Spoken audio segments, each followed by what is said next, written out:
Let's call to order the City Commission meeting of the City of St. Pete Beach. Today is Tuesday, December 12th, 2023. It is 6 p.m.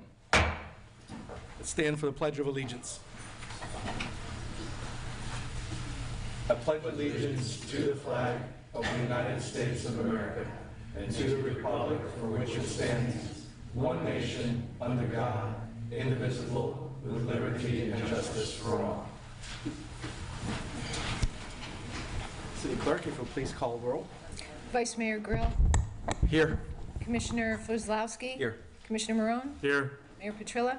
Here. We have a quorum.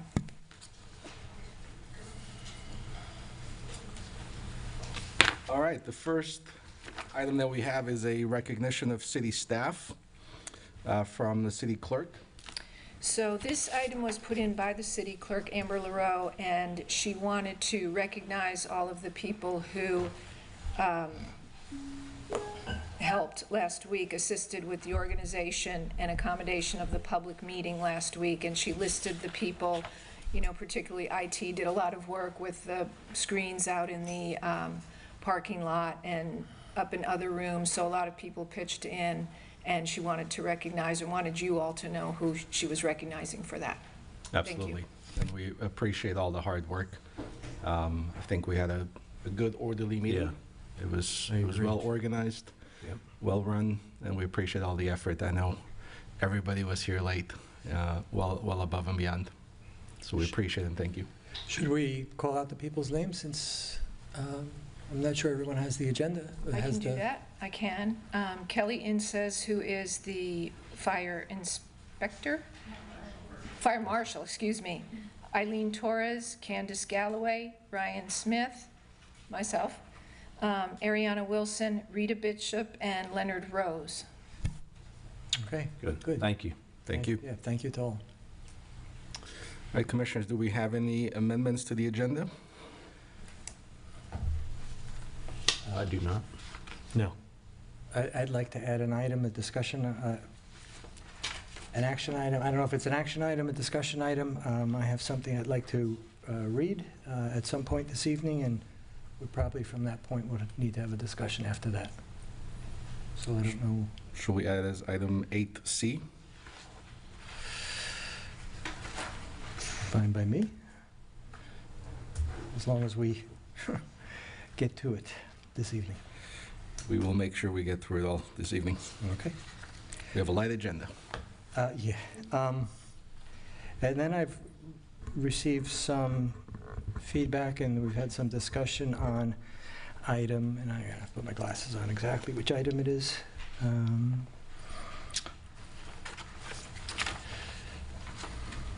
Oh, sorry, 6A, on whether we're ready to have a discussion on 6A,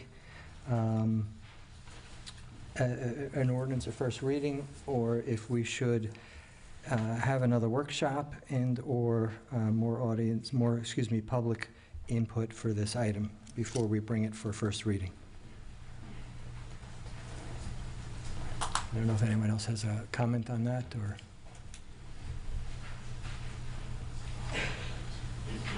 I would rather keep it on the agenda the way it is, and when it comes up, I mean, it could be discussed at that time. That's kind of my feeling about it. If people aren't ready to pass it, then we don't have to pass it on first reading, but Okay. I'm just thinking it's sort of would make the most sense to me is to hear it and we can make a decision. And since it was announced, hopefully we'll have people that are interested here this evening to speak on behalf of that. Right. Okay.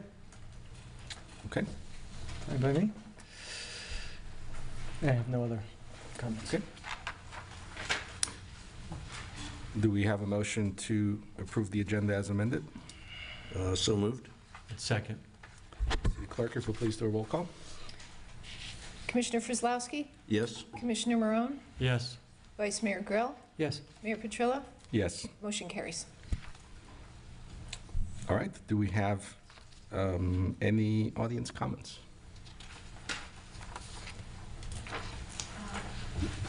I don't have any general comments. Mr. Mayor, I just, briefly, I know there's some folks here that have some audience comments on item 8A. That's an item for discussion, Passive Grill trash pickup update. I know some of the folks indicated to me that they would like to reserve their comments until the discussion item has been had by the commission, and then they comment on the discussion. So I don't know if everyone is agreeable to that, or you want to have them come up now.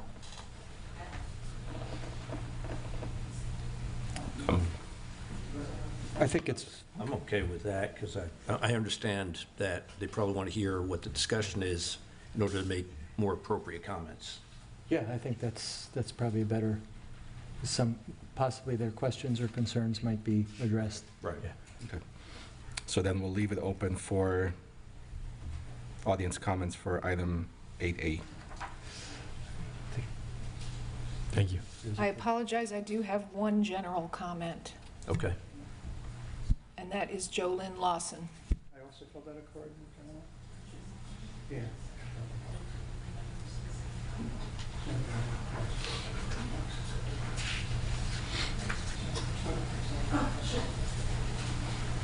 Please state your name and address for the record. Yes, Jolynn Lawson, 5407 Leilani Drive. And I also wanted to thank the city staff for the efforts for the December 5th meeting. And I just have a question about whether or not the same plan for overflow will happen at the January 10th commission meeting, if there's been any discussion or plans for that. So that's just a question. I know that we had I brought in this picture, but we had, residents that filled the parking lot, and then we had upstairs and inside, and I've just had residents emailing, asking what the plans were going to be for January 10th. So, thank you.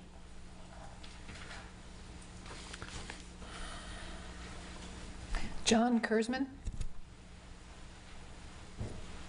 You'll please state your name and address for the record. Sure. John Kurzman, Beyond Way, speaking for myself, not as a beach steward. First off, I think, people did terrifically working on logistics last time, but I just want to say, for instance, for myself, because of the lag, I walked into the room after having taken the elevator down and not hearing things, and after also being outside, as we were warned, there was a lag. So when I came in, I was 10 seconds behind. So I came in talking about what you guys were talking about 10 seconds earlier. That's embarrassing, and I don't think it's fair to the people. So it's an issue. So maybe you need speakers that are outside rather than going out into the internet and then back down through the cloud for the people outside, because it's just not, it's weird when you're walking through a time warp to join in. The next thing is, you can go down to the screen, on the flood ordinance. At the workshop, it was said that the next step would be to bring this forward as a discussion item at a regular commission meeting before moving forward with an ordinance process. I have 30 slides that I'd like to talk about. I just only sent them to you. It took me a day and a half to figure all this stuff out and go over it. Obviously, it takes more than 3 minutes. So I'm just flagging that. The next thing is, I don't know who to go to with this. It's a different topic. How to investigate a Scrivener error. In our ordinance, it says that there needs to be, when looking at conditional use, a higher than usual level of public security and technical review. That doesn't make any sense. Nobody says that. I think they meant higher than usual level of public scrutiny and technical review. So I'm wondering how we might investigate from 2005 that ordinance. And I think that's also a valuable thing to look into, because at the meetings,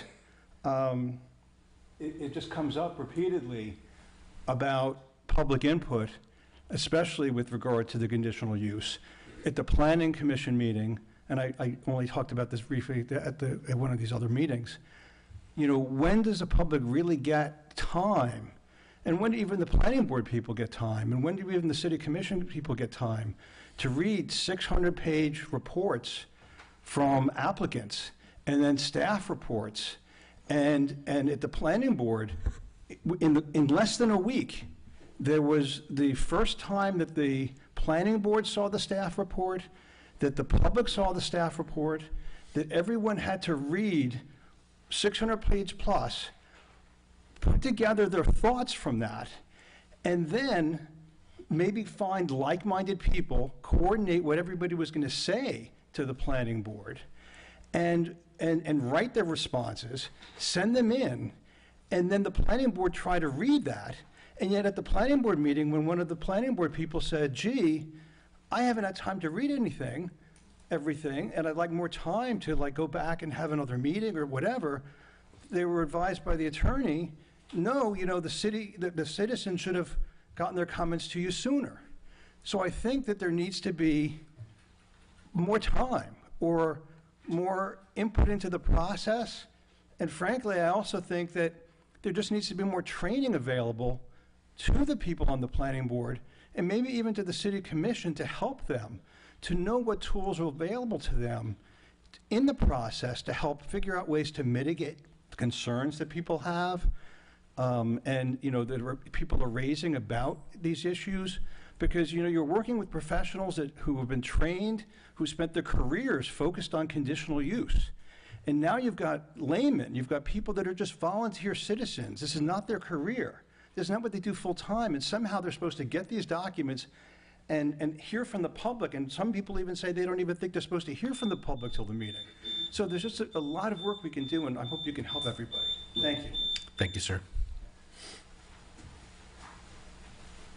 Are we going on to item 8A, did you say later or now?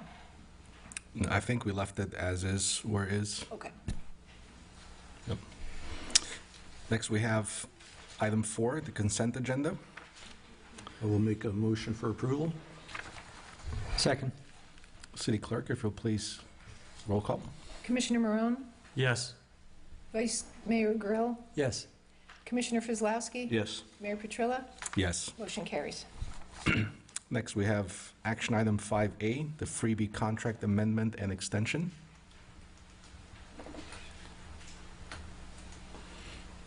Hi, everybody. Good evening. Hello. Amanda Grundy, I'm the transportation planner.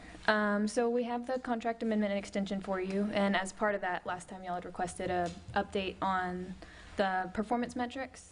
And we also have Jason here, who's one of the managers at Freebie, to answer any questions you might have about operations or anything like that before you make your decision on the contract amendment. So to start, just some basic rider demographics. This is just updated from the last one we gave, and I believe it was May. So this, I know that y'all aren't as interested in this, but this is just for the record and for y'all to look at. We still tend to skew more local using the zip code. We are, you know, we have talked to Jason about a resident program or those options, but we haven't implemented that yet. So right now we have to go off a zip code, and as far as we can tell by that, it's still majority local ridership. So can I ask a question? So all of the data, if you go back one chart, all the data that we see here would come from what people put in their profile on the app. Correct. Is that correct? Mm-hmm. Okay. Yep. It's all self-input. Does the app ask for a home zip code, or do they just ask for?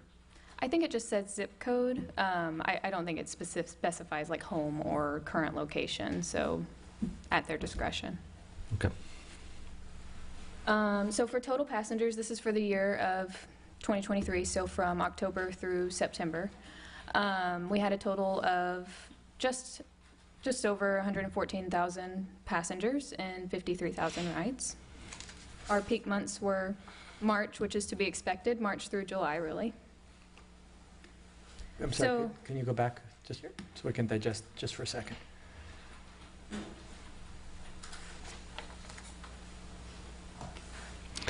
When was it the last time we increased the number of vehicles?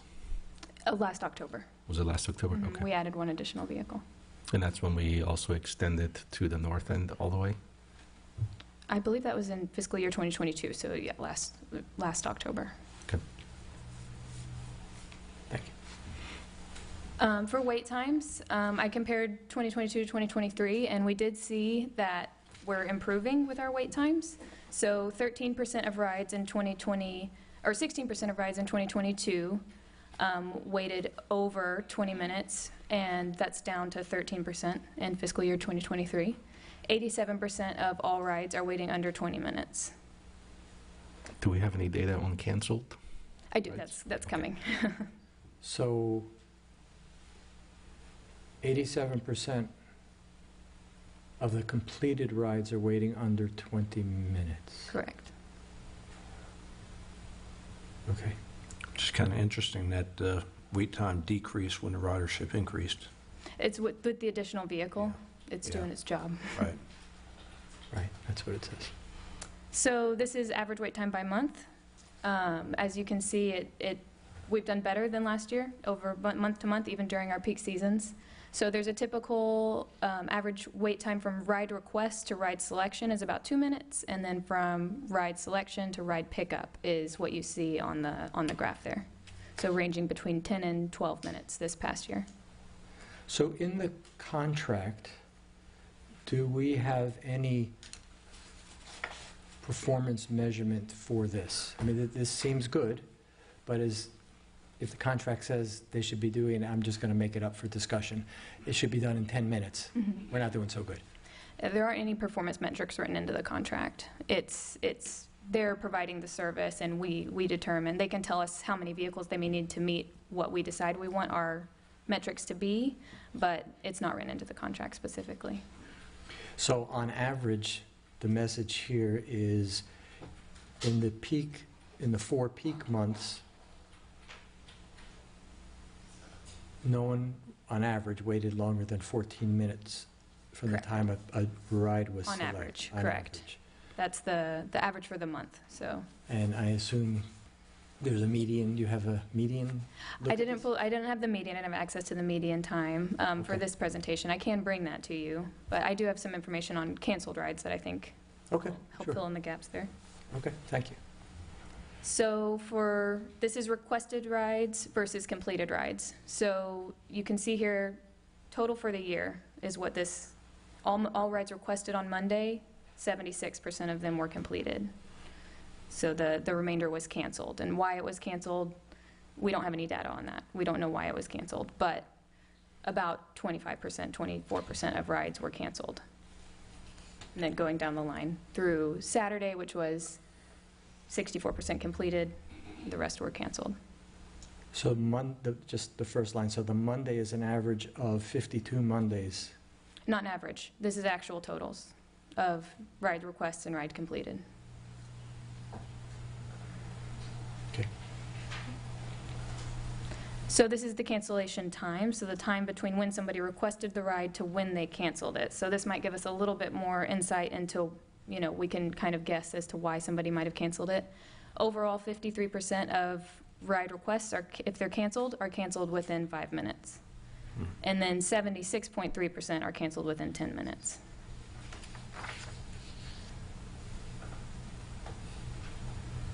This is full year '23 Mhm. for how many rides? I'm sorry, It was just over 53,000 rides total. 114 with 53,000. 53,000 rides, 114,000 passengers. So this is- multiple rides in. Right, yeah, sure. And so this is at the ride level for the Mhm. 53,000. At the ride level.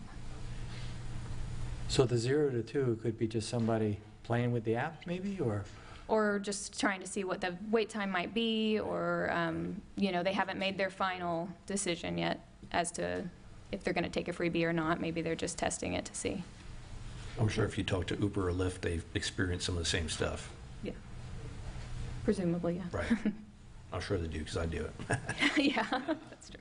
So But they charge you. No, they don't charge you.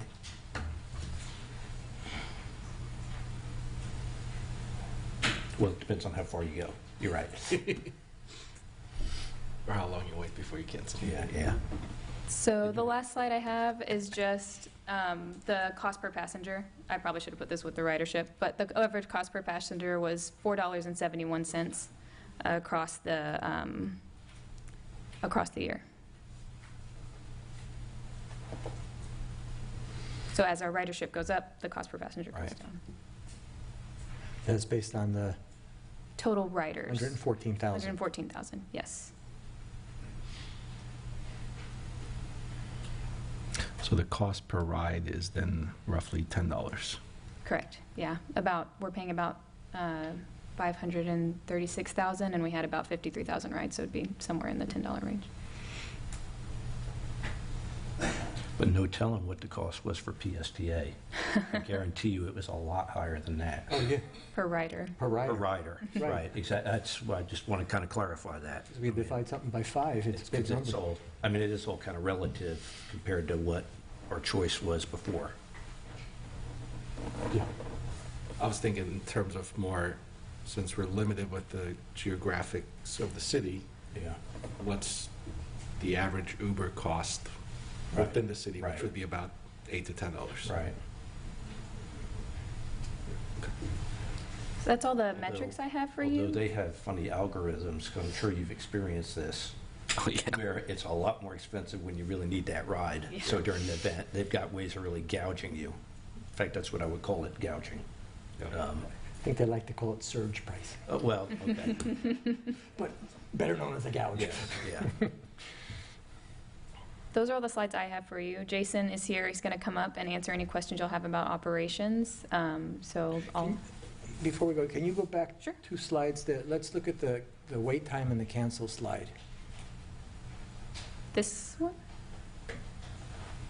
So we had a discussion, I guess it was in May, the last time we looked at it, and we were debating what's an appropriate wait time. Mhm. And if I remember the discussion point then, well, as you said, the wait time is not specified in the contract. Correct. And in your, I think it was either you or Michelle had said, our transportation director, that 15-minute wait time is considered premium transportation. So like the By- Sunrunner, for example, has a 15-minute headway during most of its operations. Sometimes it's 30 minutes. And that's an industry standard. For PSTA, they qualify their premium service as 15 minutes, and then And do you know anything outside of PSTA? Is 15-minute for another transit authority? Is that? For most like bus rapid transit and those sort of services, the typical headway is 15 minutes or less. Okay, and 20 minutes is? 30 minutes is standard. A standard bus service would be 30 minutes. Standard, but, I'm sorry, just who's standard?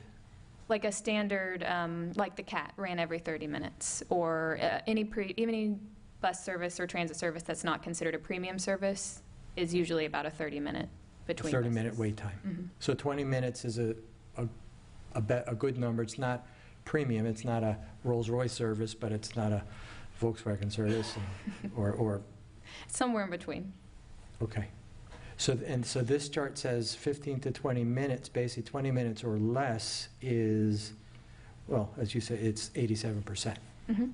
And that's up from 84%, so we've improved it. We're capturing more And the rides 84 was, for 2022. because we added the car at the beginning of the fiscal, is this fiscal year or this is fiscal year? or- Fiscal year. So it's comparing the same service across Okay, which for those who are watching, fiscal starts in October. October, yes. Okay. And then the next chart says, so average for the ride is 2 minutes, so 14 minutes. So we're still at 14 minutes, depending when you want to start the clock, better than or equal to a premium service Mhm. That's our average, yeah. on or average. better. But that's after the After, right, yes. After the- selected, which could take 10, 15 minutes Well- just to be selected. On average, it's 2 minutes. I mean, we have to, of course, averages can smooth things out. They can. But if on average, we're at 16 minutes. And Or we're at 14 minutes. 2 minutes for pickup and 14 for wait. 14 was in 2022. We're looking at the yellow bar here for 2023. Excuse me, yeah, okay. You're right. Colorblind. Okay, I got it, thank you. Thank you. Very good information. Yeah. Thank you. Thank you. I'll turn it over to Jason so that way y'all can ask him any questions y'all might. Thank you. Good evening, everybody. Pleasure to meet you. I'm Jason Spiegel, one of the managing partners here at Freebie, and here to help answer any operational questions that you guys have. I will start by saying that, over the last 4 years, we're very, very proud of how this program has grown. We operate for over 38 different municipalities here in the state of Florida, and this is by far the highest ridership, highest user satisfaction, and just overall one of the best qualities of service that we provide across the entire state. So we're very happy with what we've been able to provide, and working on a lot of great things on the back end that are just going to continue to enhance the service, as well as hopefully the addition of some additional cars during the peak season there. But I know one of the questions that you guys had was specific to a resident priority system, and we've been working on it on the back end, and it's not necessarily that it's going to cost you anything, and really the algorithms that we're developing can absolutely put weight on residents in terms of priority. We can talk about parameters. The challenge becomes is, how do we distinguish somebody who is a resident versus a non-resident, right? Somebody who does not have a Florida ID. That is the biggest piece that we would just have to kind of define. Once that's defined, it's very easy for us to flag these people on the back end, put specific weights on them that would give them priority over a non-resident, and then we would work on parameters to say that, all right, if there's a car going to pick up, let's call it a non-resident, and it's not going to inconvenience that person more than 5, 10, whatever threshold you want to put on that, then it would veer off and pick up the resident first. So we have those capabilities. We're able to implement those. The biggest piece, though, is figuring out how are we going to match who is a resident versus a non-resident, especially with a lot of the snowbirds that come down here, might not have a Florida ID, but willing to work through any of that with you guys to obviously make it. I'd say utility bill. Utility bill. They could show you a utility bill, because there are plenty of snowbirds that have a utility bill in their name. Now, the only challenge there is you're going to have typically the utility bill in one name. Yep. Not everybody's name. So if it's a husband and wife, or you got multiple people living in the same dwelling, that's only to capture one, but at least that's getting somewhere. Right, and a verifiable way. there's a couple things we thought of, and I know you guys, I think, do some resident parking passes here where you have to come and register. It could be something similar to that, where we can create a portal for you guys. They can input that when they come here to do that, and then that just translates right into our system there. So there's a few different ways we can do it, if that's something you guys wanted to implement. Yes, sir? From a quality assurance standpoint, from management overseeing the drivers, I want to ask you what level of control you have over the drivers, and what mechanisms do you have in place to monitor the drivers. It's been brought to my attention that some of the drivers are not picking up certain passengers because they know they don't tip. I've been told this by a driver. Wow. Okay, so it's not like it's a rumor or innuendo or riders are conjuring this up. I've been told by a driver that drivers know certain people don't tip, and they'll pass them up to pick someone else up, including non-residents who they're more likely to tip.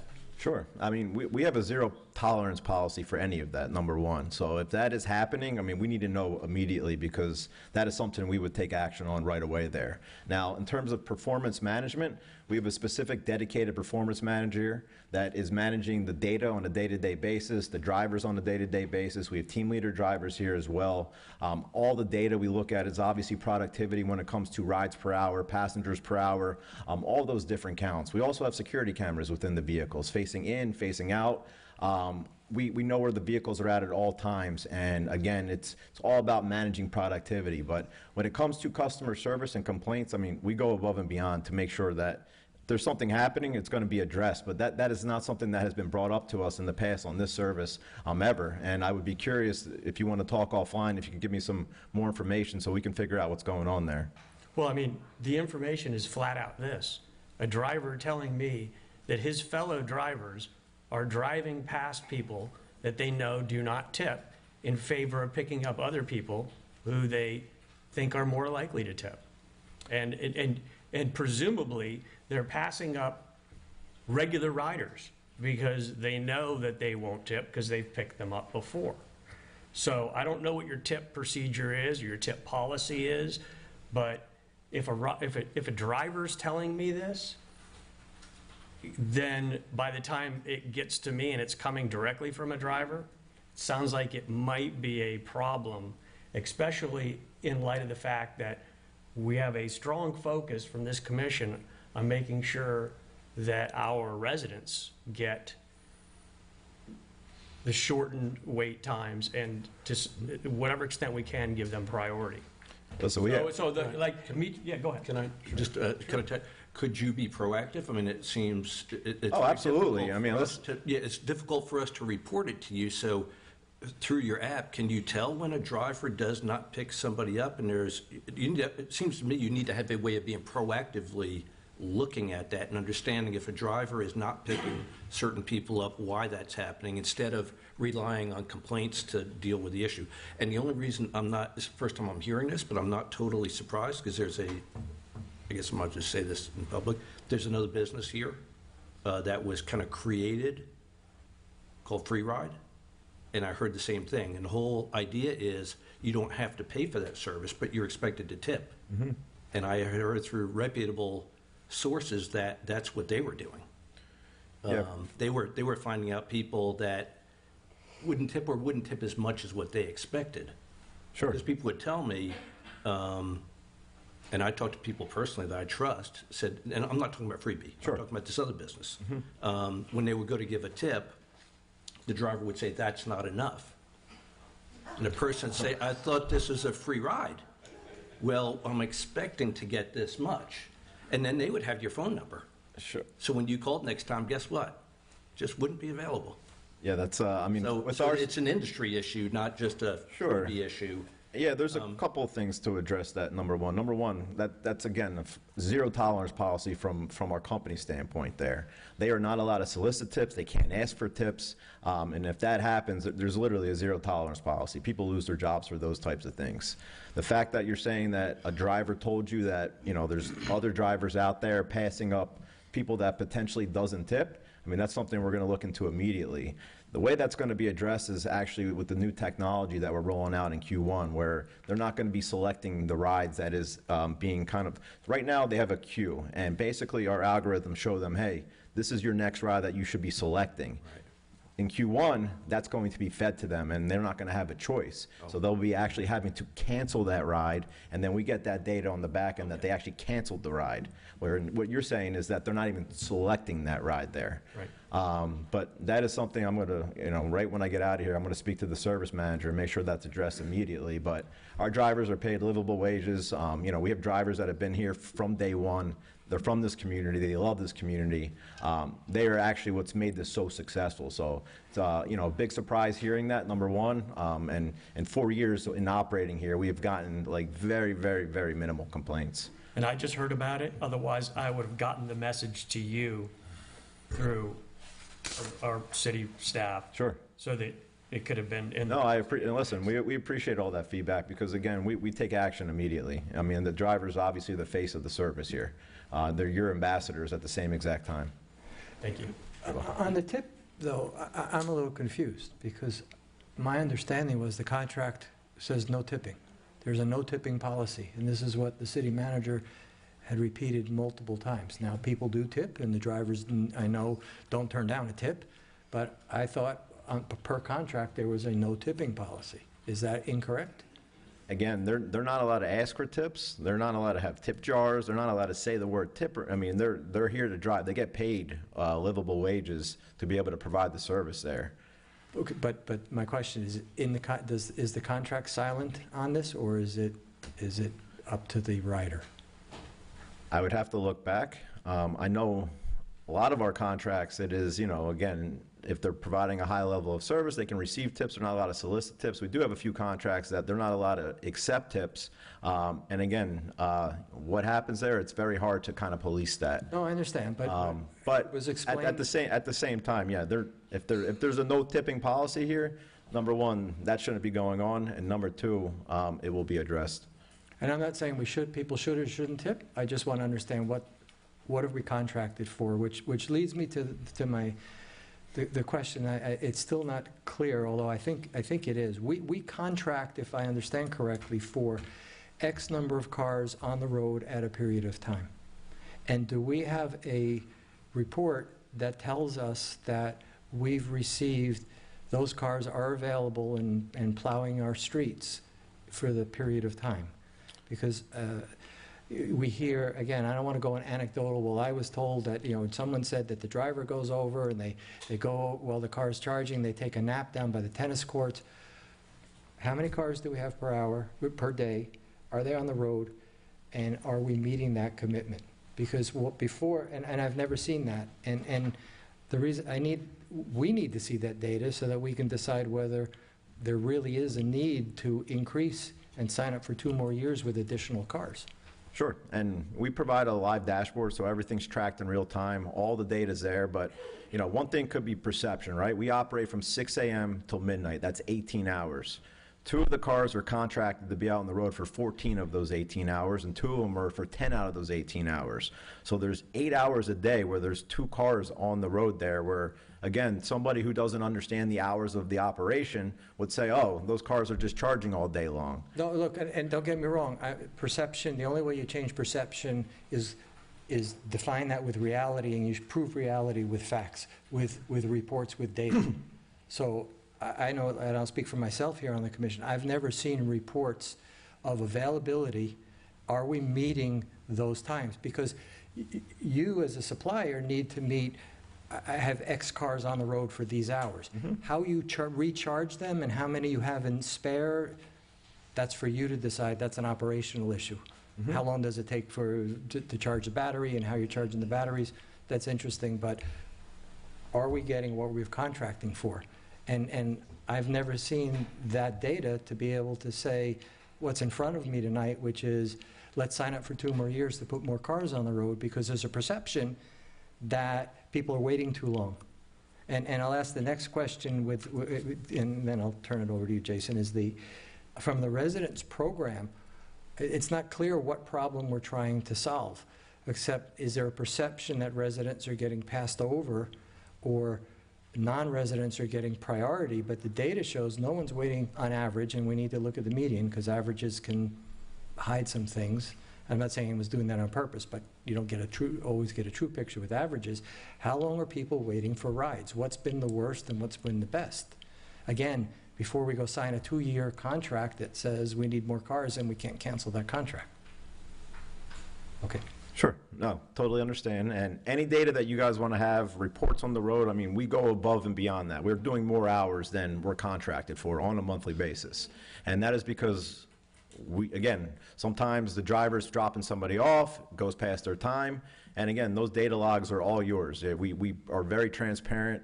In these dashboards, you literally have every single piece of information that you would want there. So again, there is a perception because it's a long hours of operation, and some of those cars are only on the road 10 hours a day out of the 18. So again, almost half the entire day, there's 2 cars out there. Moving forward, in terms of whatever you guys want to see on a monthly basis, we can provide it for you guys. That's again, we're partners, we're not vendors. We're here to help as best as we can. Whatever goals that you guys have set out, we're here to exceed them. And I think we've done a great job of that over the last 4 years. And again, this is one of our projects. This is one of our pride and joys. I mean, the ridership that we're doing here, the wait time that you guys are experiencing, I mean, you just look at all the other cities running microtransit. The cost per rider is over $10 on a rider basis. The wait times are 20, 30 minutes and above. And a lot of our service areas are like that as well, especially in dense areas like Miami. You guys, are, again, far and away have a very gold standard service right today. And again, all these vehicles are going to do is enhance that during the peak season when you have a huge influx of obviously tourists coming down here and snowbirds that come down during the winter season to obviously frequent St. Pete Beach here. So is there an estimate if on average people are waiting 14 minutes, the 2 plus the 12 and 23, what do we estimate that would go to in peak season if we don't invest in these additional cars? And then if we had a resident priority program, which I'm not convinced we need, but if we had that program, what would those numbers look like? What would the resident number be, and what would the non-resident number be? It's 100% hard to say, right? You know, again, it's all about collecting the data and seeing what those numbers kind of fall into place there. But we have historical data to kind of see what that's looked like historically with lower amounts of cars. But every single year now, the demand is getting higher and higher. And that is because, you know, the program is now becoming more customary here to people who live here, people that work here, people that are coming here every single year. The demand is increasing every single year here, and you're going to see that again coming into this season. As we saw with the ridership last year, I mean, we did 114,000 that's insane for a microtransit system. And those are real numbers. I mean, this isn't, you know, 30,000. These are over 100,000 riders, and even I think the first 2 months of this fiscal year, we're almost 10% up from last year. So again, it's just continuing to increase, but that's because the demand's increasing as well.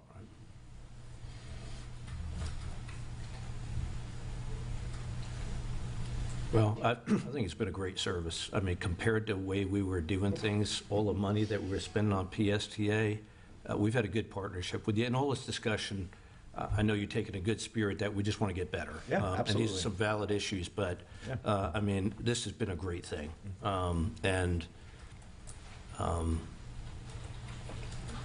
not sure I have any other questions. I don't know if you can open it up to the public, or we get ready to haven't make a had motion. audience comments yet, so. Any other questions? No. Thank you, Jason. Thank you. Okay. Thank you. Thank you, guys. I do have an audience comment. Okay. John Kurzman.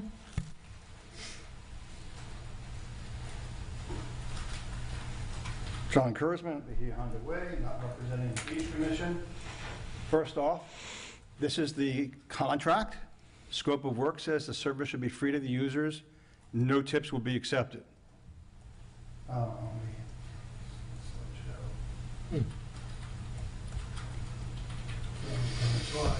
So, and one of the distinctions is that free beach ride, those drivers actually pay to rent the device. They rent it, and then they have to pay and work for tips, versus these people are actually working on salary. Next, the current contract expires in October of '24. So we've got a manufactured issue here that we're rushing in December now to be focusing on this. Oh, come on. I've lost my slide, so get that. And we pay by the hour. So how do we not have a report of number of hours that our driver is in a car on the road? And then key things in the contract. The company is responsible for the fast chargers, and they're responsible for charging, and there's a 45-minute meal break. Do we pay for the drivers during that time?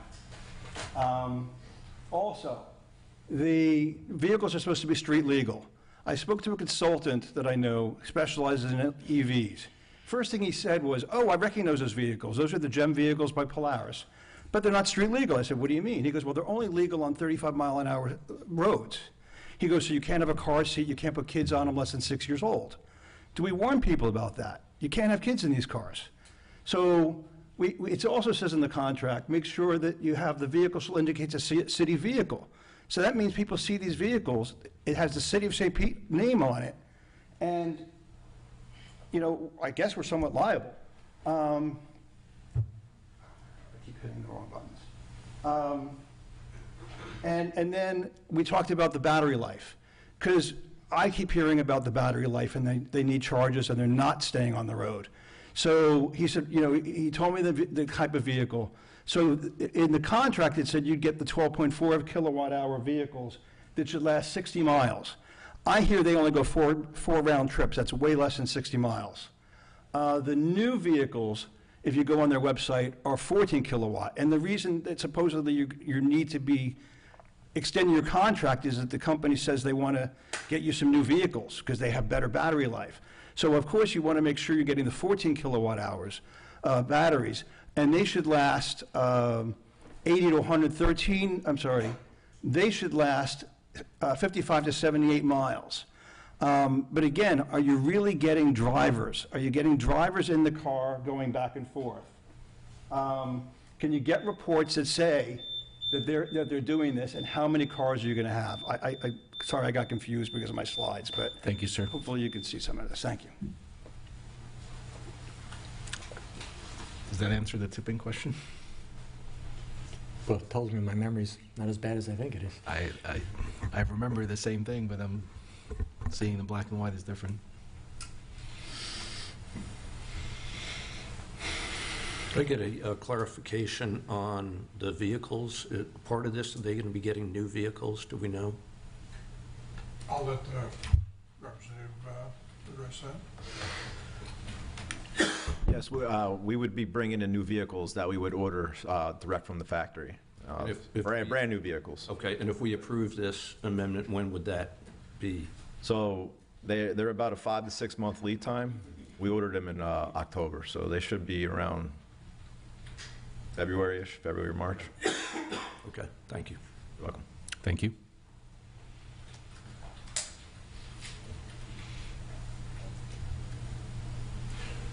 Well, I know the contract's going to end in October, but the reason why we talked about doing this was enhancing the service prior to the Well, and also the tourist price. season coming up, and the If we price. do it now, it's going to be Right. less expensive. Right, we lock into the current price, so.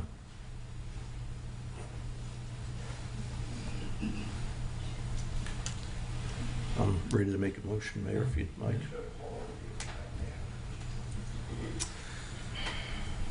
Any further discussion? I don't think I don't have enough data to decide on this. I think we need to see more data before we hook in for 2 more years. Yes, the price is attractive, but there's still a number of questions that I think are unanswered that I would need in order to decide on this item. So that's just my feeling. If the rest feels ready for a motion and a vote, then someone can put the motion on the table and we go from there.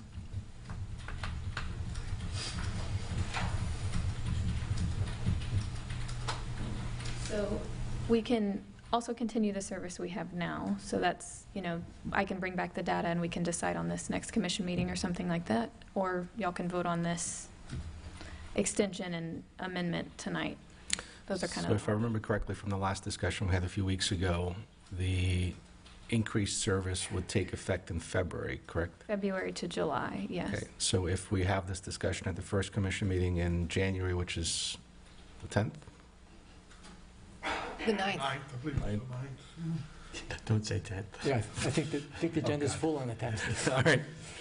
Sorry. The only thing is that Jason maybe can speak to this, I don't know how much time they would need to get that That's the service up question. and running, so I don't know if that's what I'm enough time concerned to about, ramp and up. I'm but- concerned about unforeseen price increases over time if this doesn't happen, and I feel like the statistical trends over the last 3 years scream that we're going to need increased service. I find it difficult to believe that there's a metric that exists that we haven't seen that's going to show us that this service should not be increased or we will not have increased demand. And I'm thinking about it from an increased demand standpoint and the pivot that the company's going to have to make when this decision's made, if the decision is to go forward, and whether or not we're catching our peak season coming up. And I think that's probably as important as the longevity of the contract, is that if we're going to do this, we want to hit our peak season, and I want to make sure that we're not handicapping and hamstringing the company because we're looking for another, and I respect the Vice Mayor's concerns, and there probably are other metrics out there that can really dial this in even more, but I feel like we have a very good body of data across several years, and I don't see any slowing down. We've just all sat here and listened to traffic study. I'd read out traffic study after traffic study. We're not seeing traffic decreasing only increasing, and this is one of the relief points. So because of that, I'm going to make a motion to approve the amended contract with Be Free LLC, AKA Freebie, for the expansion of the microtransit service and the extension of services through the fiscal year of 2026. And if I could just make a comment, I agree with that, and I respect Vice Mayor Grill, but what I said 4 years ago when we were on the verge of approving this is such a good idea that our biggest problem is going to be handling the volume. Yep. Once this catches on, once people, basically it's Uber or Lyft for free, even though we're paying for it as a city, but it's offset by how much we were paying PSTA and practically getting nothing out of that service. So I predicted, because not that I'm smart, but it's sort of logical and sort of common sense. Well, you've seen a lot. When you set up a system like this, people are going to use it. And the more that word catches on, you tell your friends and your family, and it's just more and more people. Or my mom's asked me, she's 92, she asked me, can you help me load the app? Yeah, Mom, I'll help you figure it out. It's so. And Jason, we appreciate you being here and our staff for doing all this stuff. Great report. We just need to figure out how to make it better each time. And it's been going that way. And that data shows it.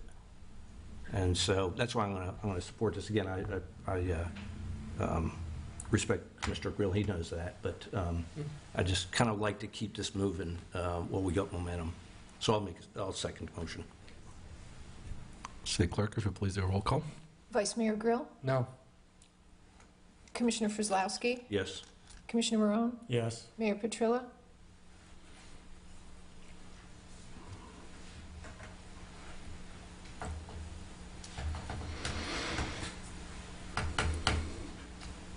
Yes. Motion carries 3-1. Mr. Mayor, could I ask one question? I may have heard it incorrectly. I just want to make sure that this was an extension through fiscal year 2026. Is that? That's correct. Okay, Yes. thank you. All right. Next, we have item 5B, selection of a search firm for city manager. Thank you, Mayor. Yes, we did a RFQ that went out under with our procurement manager. We received 12 responses. Wow. One was determined to not be responsive, but we had 11. We had a committee that was comprised of Amber and Jennifer and myself that reviewed all 11. There were two firms that stood out far above the other ones in our opinion. We interviewed those two firms, and they were very close as far as the way we felt like that they responded to our request. But we do recommend that Renee Narlock and Associates be retained for the search. Their contract is included in your packet. It's a fixed fee, which is good, and they are ready to start immediately. They would the first point of order that they would have would be contacting each commissioner individually to understand exactly what you're looking for, and then they would move forward from there with a brochure and starting to get information out. And they felt confident that they could have finalists for y'all review by March. So this firm is is a very respected firm in the state of Florida. They've done a lot of searches like this, and so we would recommend the approval of their contract. I think we tasked the city manager with exactly this task. Yeah. And that we would rely on their recommendation. And so I, for one, I think we should move forward sooner rather than later. Yeah. I only had one question, but it was really answered in the packet, and I always like to know who the primary contact is, who the point of contact, and it's going to be Renee herself. Yes. Yes, sir. Once I saw that, I'm good. She's It's only the, as good as the people that you're working with, and yep, she's the president of the company, and she would be the direct contact and be Yeah. directly contacting. right, perfect. And just for the other commissioners, since we haven't talked, we don't talk about this outside of this meeting, I did ask the city manager, our interim city manager, does this schedule mesh with his schedule? Because as we know, he's on an interim month-to-month contract, and the answer was yes. Yeah, good. So we're in lockstep. Thank you. Great. Do we have a motion? Sure. I move to approve the contract for the executive search firm with S. Renee Narlock and Associates for city manager recruitment.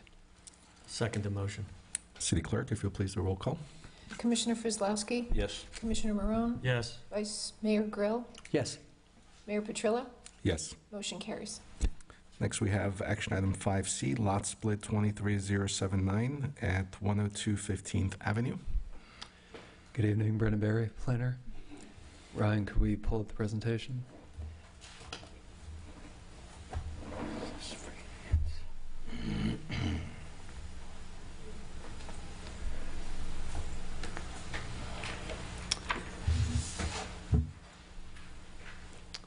So while that gets pulled up, this is lot split request number 23079. The property address is 102 15th Avenue. The applicant is Dave Feinberg of Seabiscuit Properties LLC. They are present. They're requesting City Commission approval to split the existing parcel of 102 15th Avenue into two originally platted lots, each capable of supporting one single-family residence. I'll get the plat pulled up in a second, but this current parcel is part of the Warren Webster plat. It was originally platted in the early 1920s. It, of course, is on 15th Avenue, and that's getting pulled up now. It comprises two originally platted lots in Block C, specifically lots 48 and 57.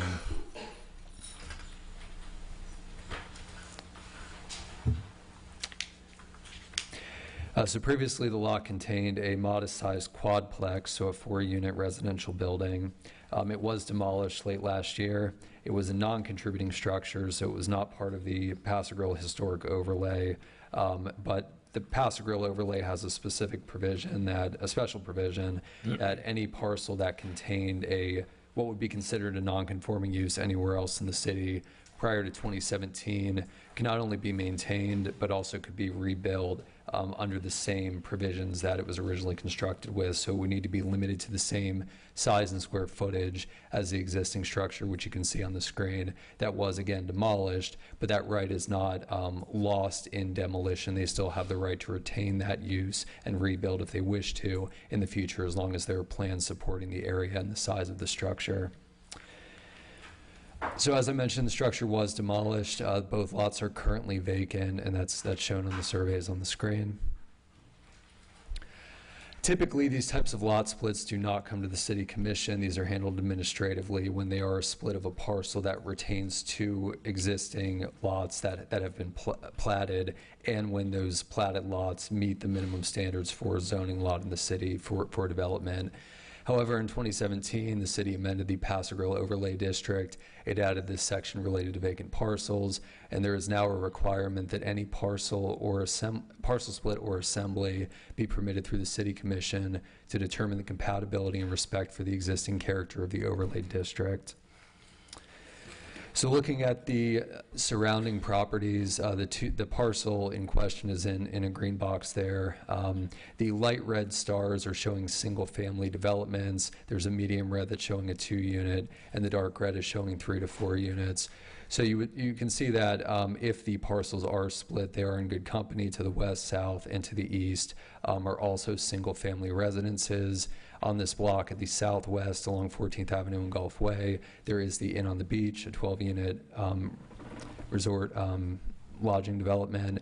The rest of the area is single to 4 family, and of course there's the park immediately to the north. Looking at future development potential that's more or less retained based on lot size and based on existing use in the Paso Grill overlay, that determines what is allowed to be developed in the overlay. The existing parcels would be eligible for a house medium, which is a single family development. And that is the same for the parcels to the west and to the south. To the east, the northern lot would be eligible for a house medium. The southern lot would be eligible for a house large. The only real distinction between a house medium and house large has to do with the side setbacks. The rest of the development potential is the same.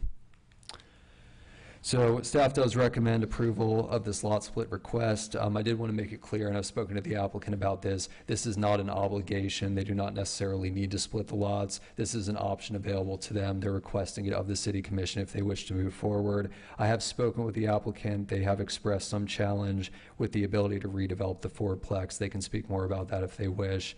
But in terms of compatibility, we did feel that it was consistent with the surrounding properties. So I'm recommending approval in this case.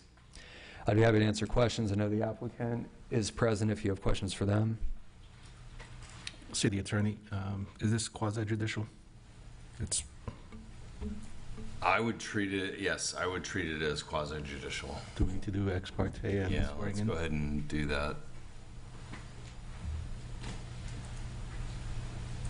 Where are we starting?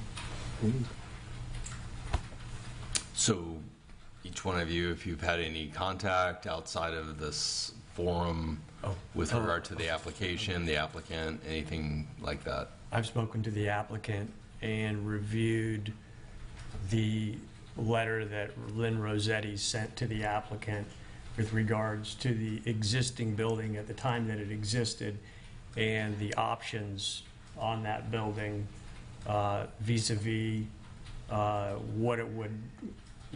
what you could rebuild if that building was knocked down. I've been to I know the property very well when it was developed and since it's been the building's been demolished. So that's the extent of my involvement. I've had no contact. Of course, I've read the commission agenda. Yeah, I've read the commission agenda, and I actually did meet with the applicant. We spoke about this before I was elected on just walking the neighborhood, but better to let you know than not. Besides preparing for the agenda this evening, and I think we had this on the agenda a few other times, that's the extent of my discussions on this end with, of course, with city staff. All right. If anyone's going to testify, I guess they need to be sworn in as well. Including Brandon? So, do you swear or affirm that the information or factual representation that you are about to give or present to the commission is truthful? Yes, I do. Thank you. If you'll please state your name. And Dave Feinberg, 1407 Pastoral Way. Thank you, sir. Biscuit Properties.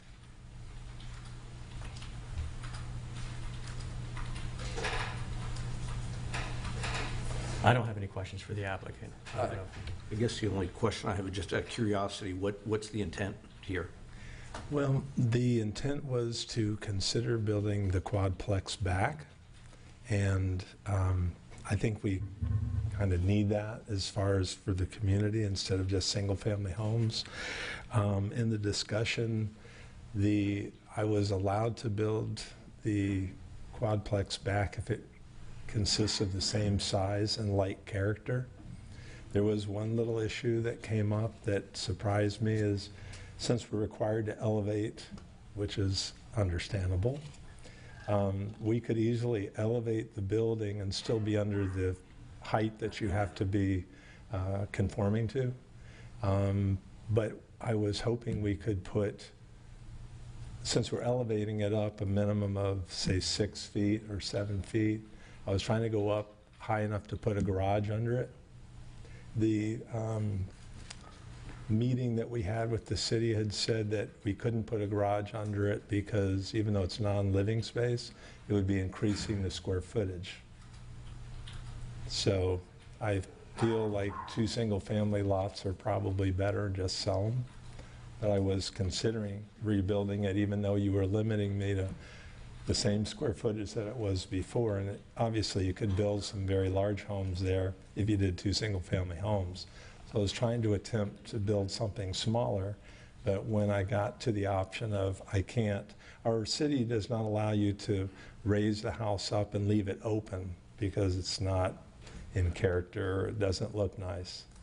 But to be able to build the house up or the quadplex up high enough, still stay under the height limit, and just go up a foot higher than I have to for the purpose of putting a garage in, it would probably not be accepted through the planning. So it was kind of a conundrum. So I think the lot split would probably be fine because I'm kind of exhausted on trying. Okay, thank you. Appreciate it. Has this been before the Board of Adjustment for? No. Okay. I met with Brandon, I met with our building official. And it seems like we might have two different languages on raising up for a garage to go underneath of it. I think the building official believed if it's non-living space, it's not increasing the square footage, but it might not be interpreted that way on zoning or planning.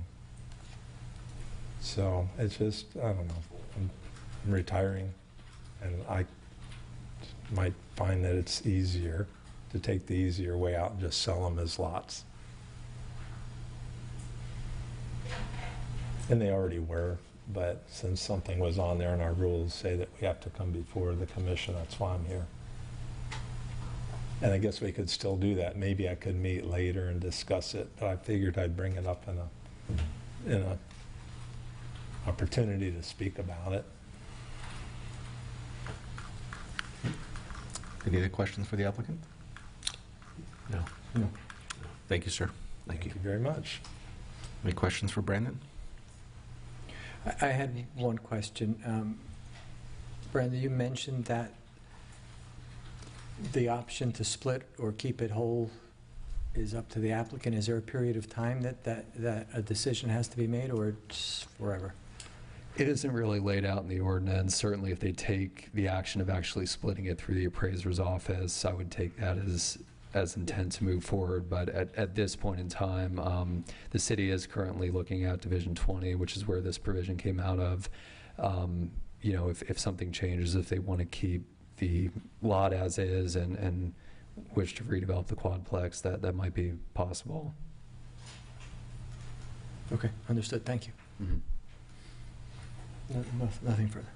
Do we have any audience comments? Sorry, not on this item. Okay. Any further discussion? No. Do we have a motion? I'd move to approve the lot split request for 23079. Second.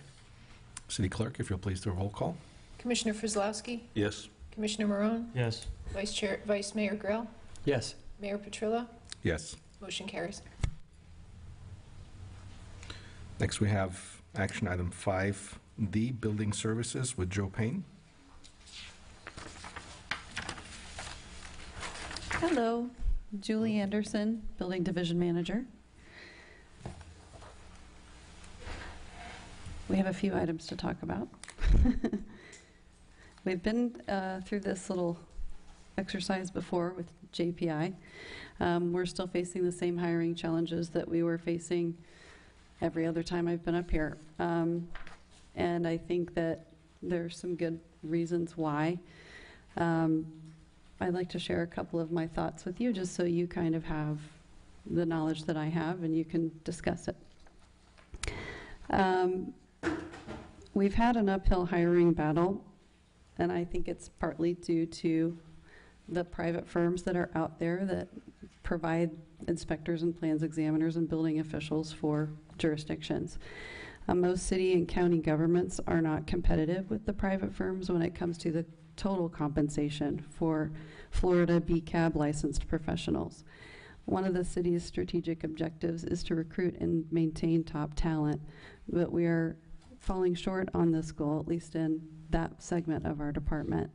There's a reason why we haven't been able to recruit top talent, and I think the competitive pay is an issue. Just to give you kind of a rundown of what I know other private firms are offering. Besides above average salaries, they have quarterly and year-end bonuses, incentive pay for additional licenses, which is something we've talked about doing in the past, company vehicle to take home, which saves them on all of the car expenses. You can imagine that's a pretty big benefit, including paid for attendance to go to conferences and getting continuing education, career advancement opportunities. Those are, just a few, just to give your discussion some weight. But, we compete against other jurisdictions to try to recruit people. But I think all the jurisdictions are having this problem that they're hiring the private companies to come in and provide employees, not employees, but inspectors and plans examiners for $80, $90 an hour. Building officials quite a bit more than that. And the adjustment could be made to say, hey, let's just increase the pay rate for those individuals, and we won't be paying $80 or $90 an hour for those consultants to come in and do that for us. So that's part of my reason for saying, hey, we do need this for now, this Band-Aid, to be able to get us through, but we're working with our new HR director to, recruit additional people. And I think as you discuss the pay study that's coming up, I know that I've talked to the city manager about this as well, and he intends to explore that with our new HR director to see if there's if we're there, or what we can do to, be more competitive. So I don't want to keep coming back to you for money for these consultants. That's what I'm trying to say. Yeah. When is that compensation study going to be available? We have received a draft of that from the consultant, and we're reviewing that now. I think all of you know, our new HR director just started a couple of weeks ago, and that's one of her first tasks, is to review that, and we'll be looking at that in meeting with, I believe we already have a meeting scheduled with the consultant we think there's some additional information that needs to be done, so hopefully we can get that wrapped up pretty quickly. So from the salary survey aside, let's talk about the action that's in the motion requested in front of us, which is another contract with JPI. What is the estimate? How long will this contract take us? Because if I remember, this is the third time we've had this discussion in calendar year 2023. Commissioner, if I could address it, we're not really amending the contract. We're asking the commission's approval to extend, or actually add to the spendable amount for this particular contract. Yes. The actual contract is still in effect, and there were several times during last year that y'all approved additional funds for this particular contractor. And that's where we are tonight, is to raise that allowable spending unit for this one. And that will get us through this year.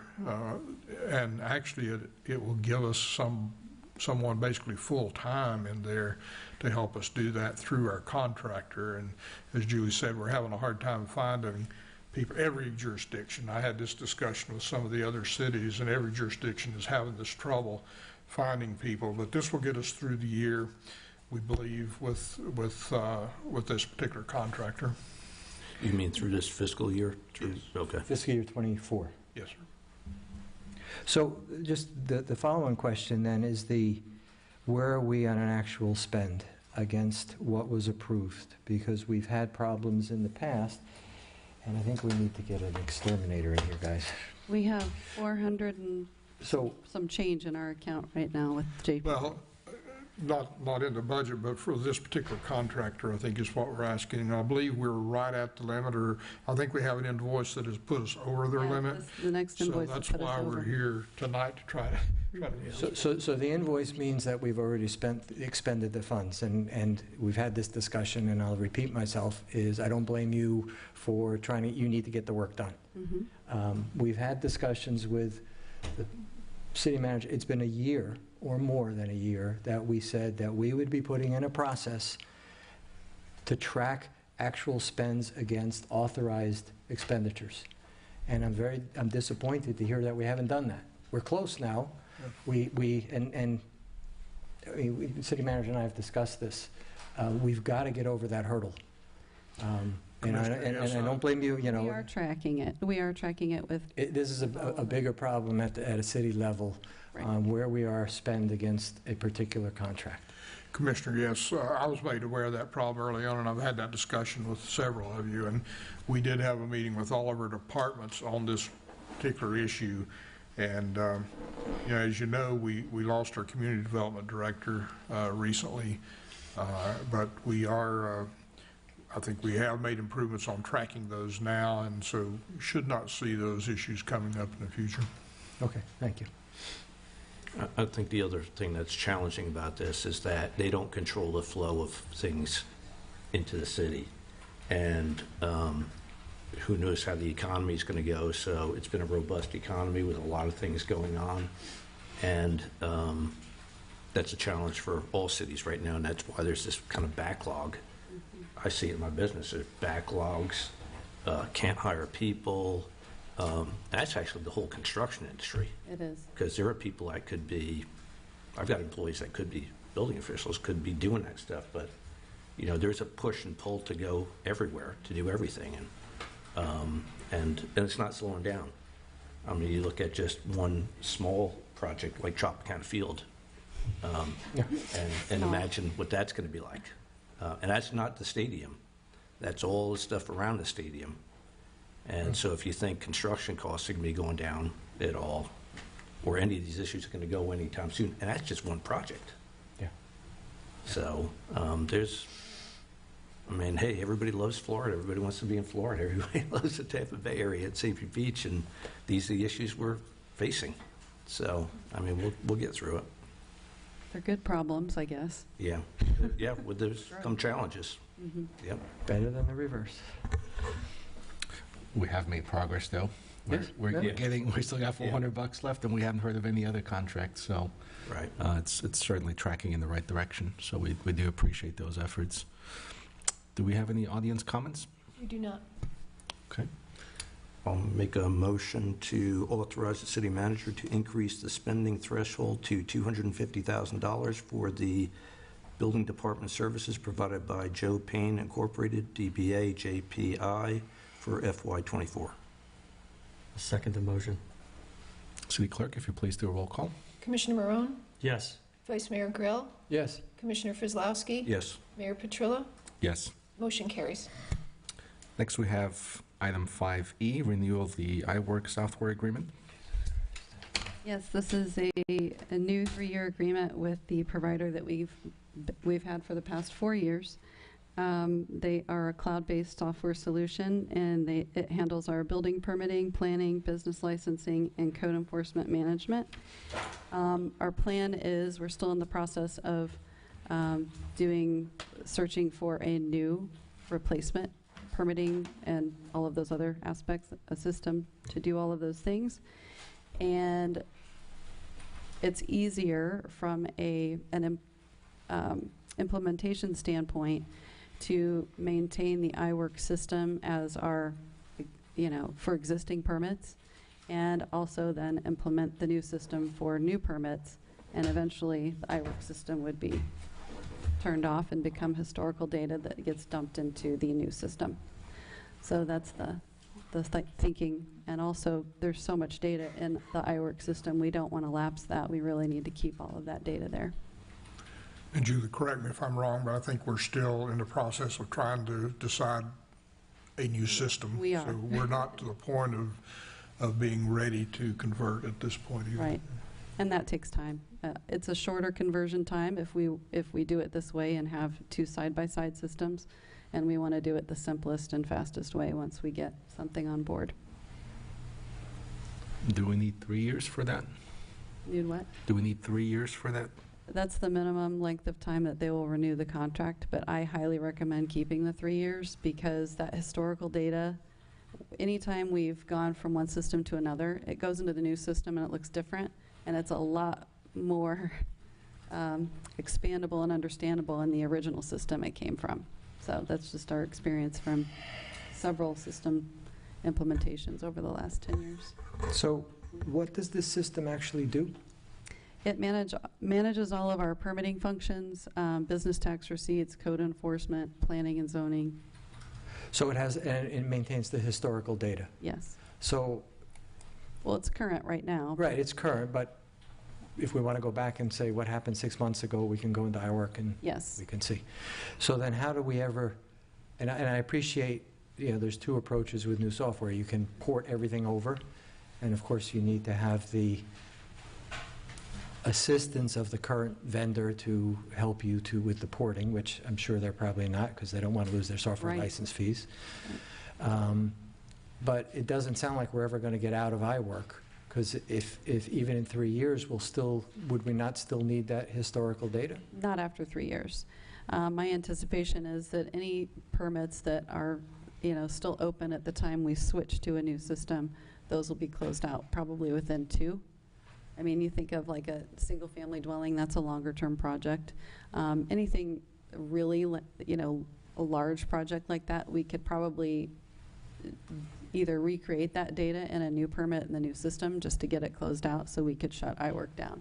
But we want that extra time to be able to do that. So the history goes where? So a permit's closed, where does that historical permit It's go?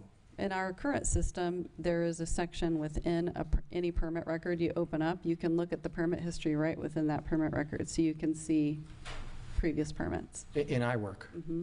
But it will only show you previous permits, from when they did the original data dump. And then they have another historical database you can look in for anything that was in the previous system, which was Acela. So it's complicated, but we can find our data. So Julie, I believe it's our intent that a new system that we would go to would import historical data so we could have that same history. Yes, exactly. Okay. And what's the issue with the current system that we don't like, or with our... What isn't the issue? We joke around about it. It's basically a glorified database. There is no functionality. There are no workflows. It isn't smart. It doesn't know to trigger anything. When something happens, there's nothing. It just stores data. Okay. And we need something with legs that can help save us time, energy, and mistakes. So that's why we have to do this. And just one example of that is when a permit is expiring. Exactly. That's something that comes up all the time. We don't have anything that automatically gives that information, and certainly we want that enhancement. That's just one example. And when did we first start using iWork? Before I was here, I think it was in 2019, early 2019. So.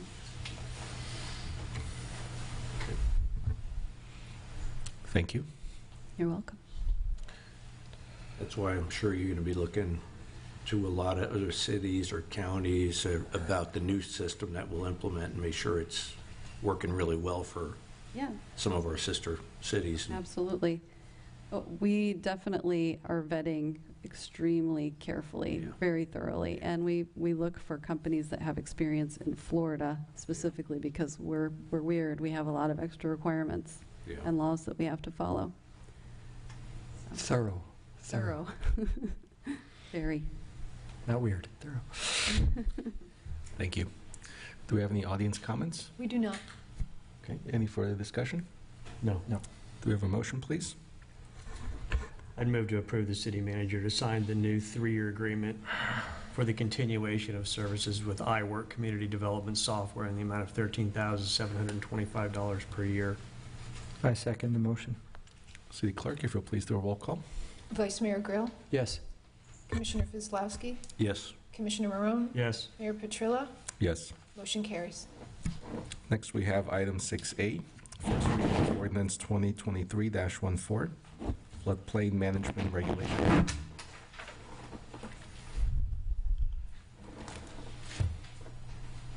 All right, sugar ants. All right, so just to summarize this first reading, I'll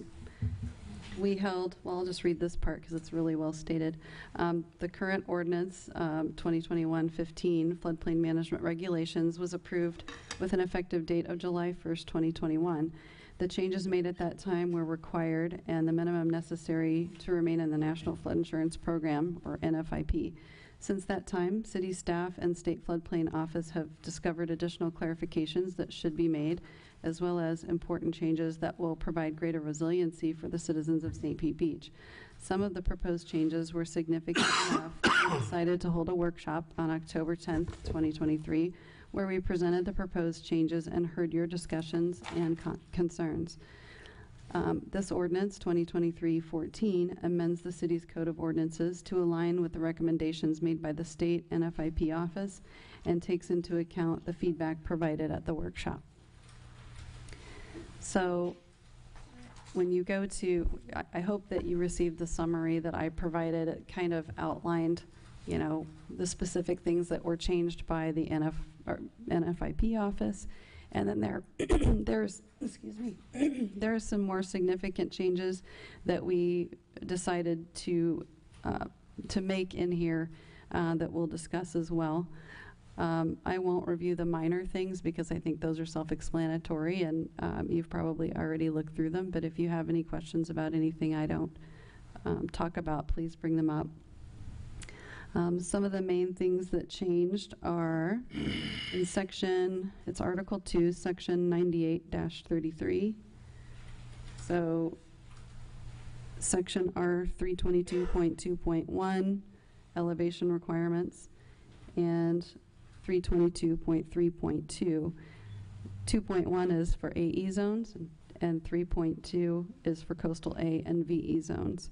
So basically the similar wording is put in both of those sections, and that's basically that in addition to the requirements of the sections in the building code, structures in flood hazard areas shall have the lowest floor at or above the higher of the base flood elevation plus 2 feet, which is the firm map, or the flood elevation determined in the Pinellas County Sea Level Rise and Storm Surge Vulnerability Assessment adopted in section 98-21.3 plus 2 feet. The wording in the R322.3.2 is slightly different because in VE zones and coastal A zones, the height is measured from the bottom of the lowest horizontal structural member of the lowest floor. So it's that wording changed, but then it's the same wording as before as far as the base flood elevation plus 2 or vulnerability assessment plus 2. Can you reword that into layman's terms? So when Lisa Foster was here to talk to you about the Pinellas County Vulnerability Assessment, she had some slides showing you that even though our firm went down August 24 of 21, it actually shouldn't have, because real data that is counted, that is collected at the county level and the local level here by all of us after a storm is showing that they should actually be higher. So it's almost like the firm is outdated data and the county map is updated data. So really, we're putting the firm in there as sort of the base minimum requirement, but it's going to be the higher of that or the Pinellas County map. So the map that's usually going to win is the Pinellas County map. It's going to be the more stringent requirement. And do we know which one the insurance companies are using as they calculate our rates? They aren't looking at the map, I don't think, to calculate rates that I'm aware of. They're looking at risk rating 2.0. But risk rating 2.0 is the one that the county didn't accept and said our data was better, I thought, than risk rating 2.0. I didn't hear what you just said. I thought that the county had said, we don't agree with risk rating 2.0. They're using outdated maps, so they need to use our maps. Right. So if they're using risk rating 2.0, do we have a problem then from an insurance standpoint, both for flood insurance, the public, and as well as the private companies? Absolutely not. You're using a higher standard. Right, I was going to say we're so going to NFIP wants you to use the higher standard. The firm is the minimum standard, so that may be the baseline. But if we adopt a higher standard, we get more points, and that gives us a bigger discount. So while they may use this map to figure out your rates, we're working from the discount side to bring a lower, flood insurance discount or higher discount Okay. for residents. Makes sense? Yeah, it does. Thanks for clarifying that. So what does this do then for someone who's building a house? What changed? What's the impact? Well, we saw in the presentation that the flood elevation levels were sometimes 2 feet lower on the firm than they are on the Pinellas County vulnerability. So we're talking about probably a 2-foot increase across the board, I would say, for most parcels, not every parcel. And then if we're adding an additional foot of freeboard, instead of adding 1 foot, we're adding 2 feet. So it can be a difference of 3 feet.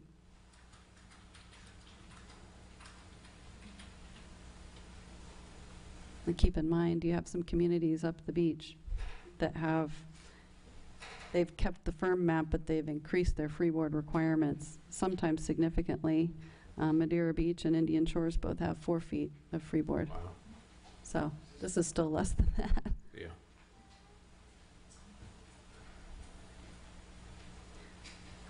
And other cities like St. Pete have already adopted this with 2-foot freeboard. Yep, Pinellas County. Here, I have an overhead I can put.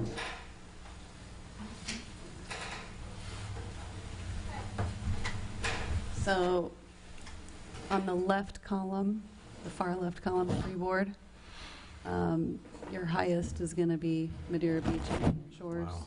Reddington, 3 feet for dwellings, 2 feet for Bel Air Bluffs, Clearwater, South Pasadena, St. Pete, and Treasure Island. And I know that many of the jurisdictions in Pinellas County are in the process of revising their floodplain ordinances right now, so some of that can change, and I don't think they're going to be getting less stringent. They're going to be increasing.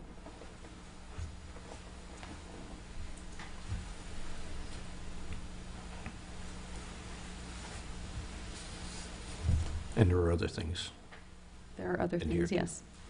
So moving on.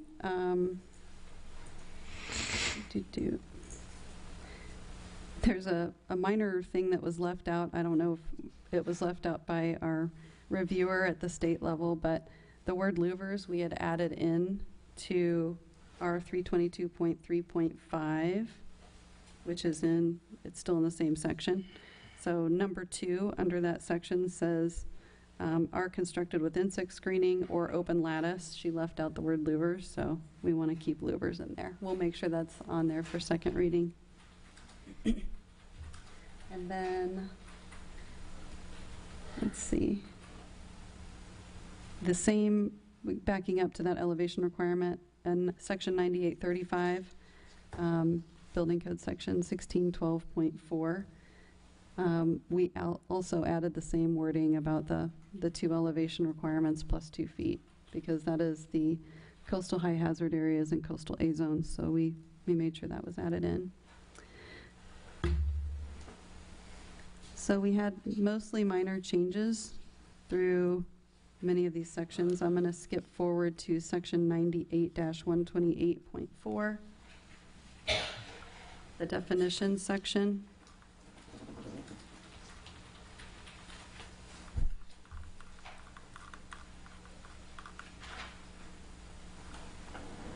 Hang on, got to make sure I'm in the right spot.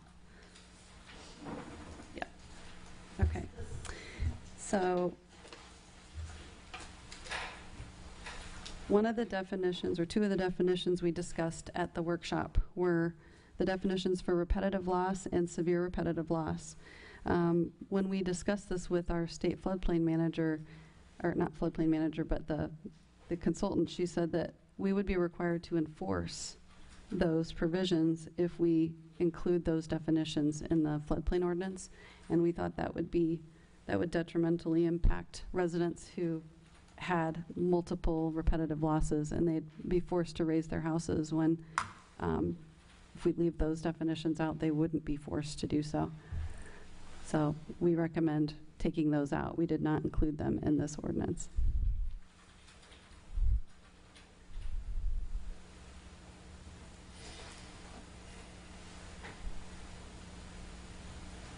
Any questions about that? Plus there are other issues, requirements of pilings in some cases where it wasn't previously. What'd you say? Pilings, pile foundations. Yeah. We still have that in there. Right. pilings are still in there. Right. And then the And biggest, there were exceptions previously that have been taken out now too? for substantial improvement, Yeah. that's where I'm going right now, yep. Okay.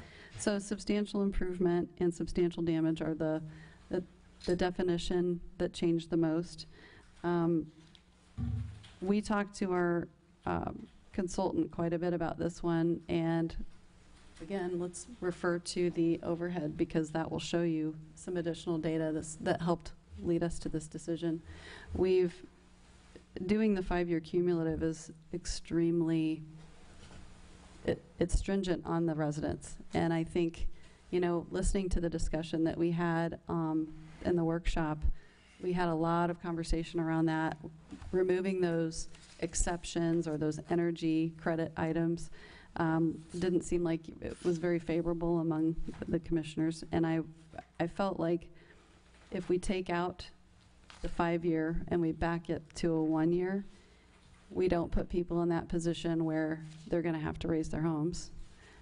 It's easier for them to comply with the, not putting any exceptions in there, just keep the same,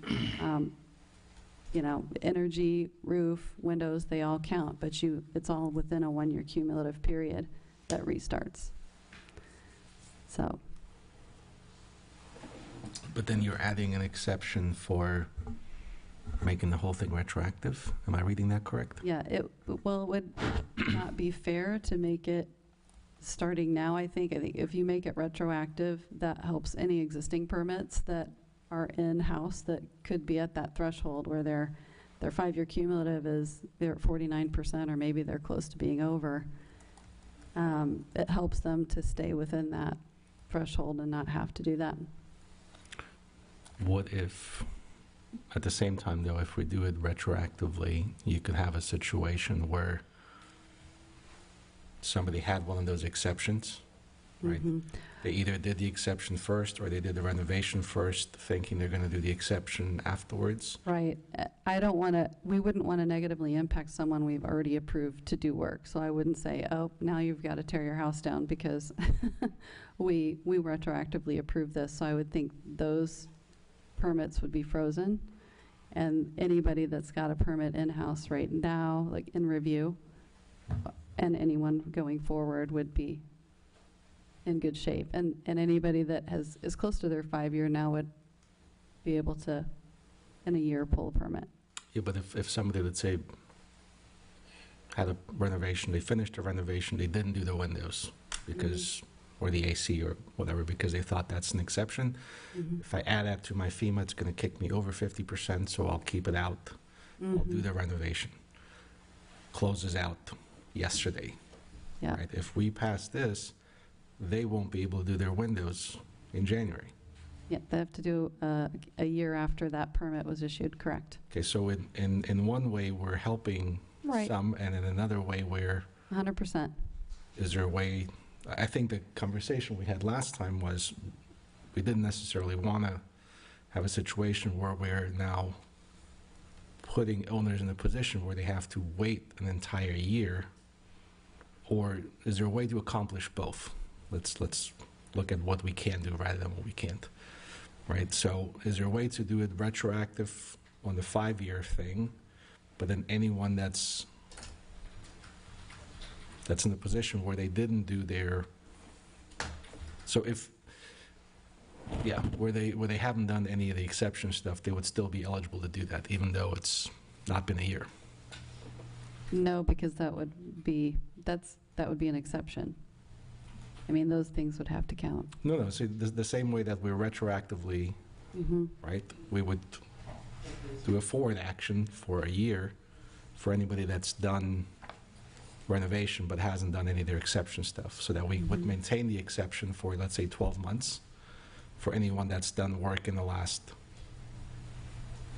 I'm not sure I have it. I would have to put that to the state and see what they say about that.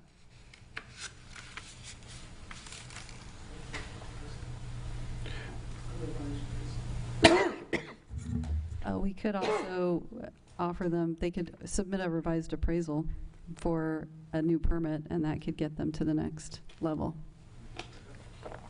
sooner than waiting the year. A revised appraisal because they just reinvested in their homes, so the appraisal goes up, so the 50% number goes up. Right. So there's room then to do the additional work. So if we can go back to 2021,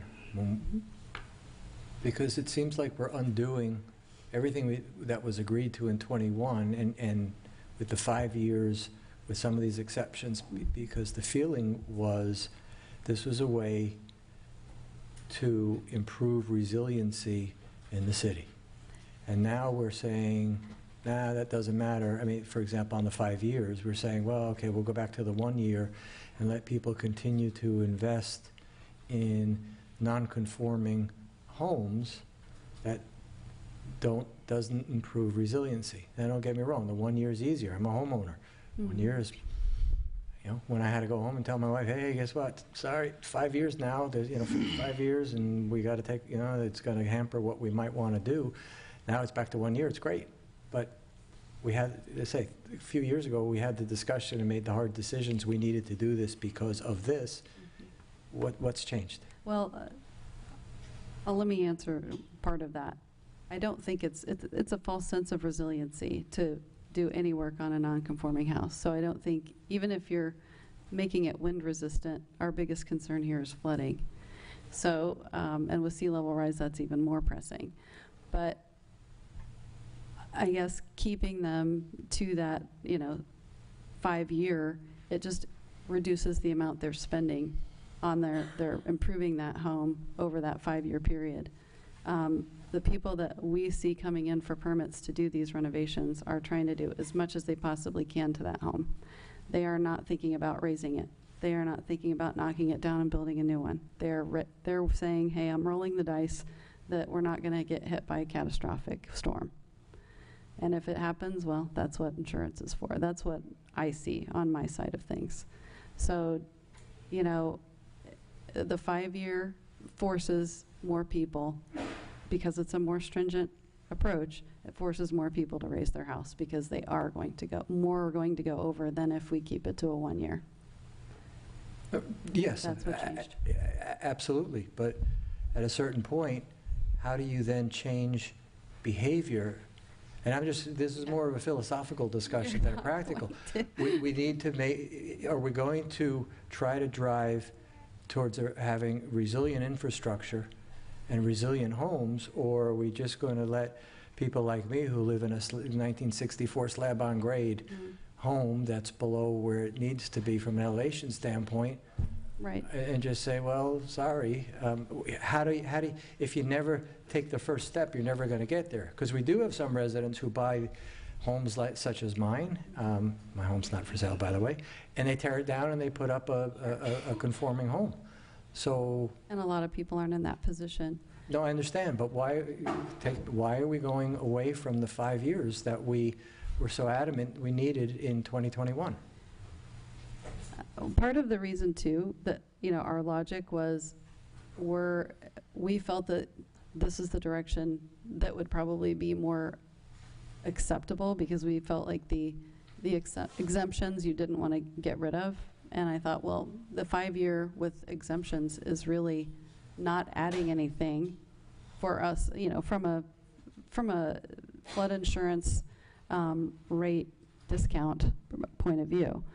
So we're thinking the CRS points that we get for this is 20 points maximum to do if we were to get rid of those exceptions. And we thought, well, we've got other low-hanging fruit that we can grab here. Let's not be as stringent on this. And, maybe at some point later, it will make more sense to do the 5 year or something even more stringent than that. I think the timing is just a little bit maybe early when we did this 2 years ago. I'll tell you, there are no easy answers here. There are no easy answers. That's why we've been waffling back and forth for 20 years. And we're really fortunate we haven't been hit by a hurricane, because a hurricane would change everything. Yeah. And all you have to do is drive through our neighborhoods. Imagine what it would be like if we got hit by Ian that hit Fort Myers Beach. Absolutely. I know in my neighborhood, I would estimate that probably at the most 5% are FEMA compliant. So you have 95% of your neighborhood that's wiped out. Imagine 95% of the housing stock here in St. Pete Beach wiped out. I know from my experience as an architect, it takes about 5 years to recover. It would be so expensive to rebuild your house that unless you just got a ton of money and you can't wait and you're willing to put lots of money ahead of everybody else, you're not first in line. Yeah. So some people are waiting for 5 years. Yeah, the demand. And I mean, I don't want to scare anybody, but, you know, we're fiscally responsible for things. And, you know, as we see these things coming closer and closer to us, you know, I think of the fact that we would be in a world of hurt, governmental-wise, from a taxing standpoint. You know, remember when 2008 hit and 2009 all the way to 2013 where property values dropped? Well, they would drop a lot more with a hurricane. And I'm not sure where we'd have the money to provide basic services, not to mention your house. You don't have your house, and your insurance isn't enough. I don't care how much insurance you have. The maximum to cover is $250,000. So, at some point in time, and this is hard. I don't like it any more than you guys do. But at some point in time, I think that's really saying this. We've got to come to terms with the fact that we're just going to keep on hoping it doesn't happen. And I think it starts with educating, and I think there are a lot of ways to do that, and we can get CRS points, quite frankly, for doing some of the things that will give people the information they need. I mean, we can hold public forums and talk to people about, you know, resiliency and the cost of raising a home, and you know. I think, I don't mean to interrupt you, but I think the biggest thing that we need to do is talk with the property appraiser, Yes. Mike Twitty, who had the most brilliant idea that I've ever heard that narrowly didn't get passed. It passed by more than 50%, but didn't meet the 60% threshold. And that's simply a math factor. Look at if you don't have, and I've done it with my own property, if I were to tear down my house, which is a 1954 house, although I love it, it's a slab on grade, but it's really cool. It's a mid-century modern house. But from the sustainability standpoint, I'm scared. I came inches away from getting flooded in Ian, and thank God, things 120 miles off, not 100 miles off. Right. But when I look at, okay, it's going to cost me a lot of money to build a new house, but the taxes I would pay over a 30-year period would actually, the increase in taxes would be more than the cost of the house. Yeah. So, Mike had this idea that rectified that, and the city wouldn't lose anything because all it would do is put me in a position where I could build a new house. I wouldn't pay any more in taxes than I currently do, but I wouldn't pay any less. So the city would still collect the same amount of money, and yet all of us would have resilient homes. And if a catastrophic thing would happen, not only would you get to move back into your house, we'd all go back to living our lives. So I think that's the biggest educational thing is we got to support the property appraiser and educate the public and get that thing back on the ballot. And it's a simple money equation. Agreed. People would do it. We could talk all about, all these details in this ordinance. That would be a game changer. And to your point, the chart that's still up on the screen, almost every one of these municipalities would have a problem. This would be a county problem from a revenue standpoint. Oh, yeah. I mean, the city that got hit with the county. You're absolutely right. We are the most populous county, I think, or the second populous county. Yeah. It'll be And it's very- not just Barrier Islands. You look at St. Pete, some of the most expensive properties are right along the coastline. Yes. And they got a lot of, look what happened to Shore Acres. I mean, that wasn't even a hurricane. So we got to come to grips with this. It's not easy. I'm not loving this thing either, but I think you've done a good job. I think that it's a huge change from the 5 to the 1. That makes it more appealing. I'm not so sure that's really good for what we're talking about, but I know you're trying to help out residents and be this kind of balancing act. We're eliminating the exceptions, and so that actually increases. Yeah. It actually decreases the amount of renovation you can do. Yeah. It does. Yeah, it does. Unless you postpone it, you time it to do it at a different time, whatever's more of a priority. But does that work counter to the objectives of trying to allow people to do what they can to improve their homes? Because reality of raising, slab on grades, pull it up is what, 250, 300K? No one's going to do that. No one's going to pull their house down and rebuild it to have the taxes to be more than Right, the that's home. the issue, the taxes. So They're putting that money into the renovation of a non-conforming structure instead, unfortunately. So is something better than nothing, or It's important. do we let perfect get in the way of good? I mean, no, it's hard. I mean, I'm not saying it's wrong. It's just you got to put a stake in somewhere, and how do you move it forward? Because it is hard, and God forbid we have the big one, and no one knows when or if it ever comes. So By removing the exceptions, that increases our score, and then that potentially lowers the interest rates for everyone. Sorry, the insurance rates. Right. Correct. And we did maintain the 49%, which is also a higher regulatory standard. So instead of a 50% cumulative substantial improvement threshold, it would be 49, as we discussed. So with these, and I know I asked, I don't know if it was you or who I asked this question before, do we have an estimate? I know we don't know points equals percentage from an insurance standpoint, but does this get us 1 point, 10 points, 50 points? I don't have the scoring with me, but I know that this was an area where we could have really gained some points. The 49% is a higher standard. I don't know what the percentage is, what the points are for that. But it's the cumulative value of everything that we're doing in this ordinance is going to really help us.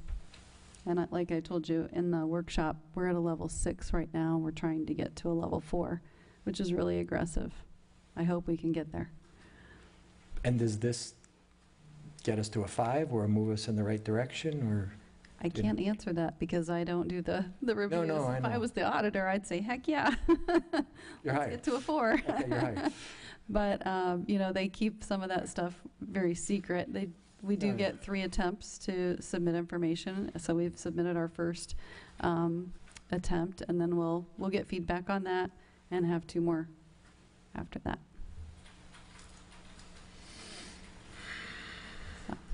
I think we ought to move forward with this. Yeah, we have an overarching theme, an objective, what we want to do, but it's like dancing with the devil. In dancing with FEMA, we have to do the dance, and it may require us changing this every 2 years to operate within that construct, despite the fact that it's in derogation of what our goal, our overall plan is, which is overall resiliency. Yes.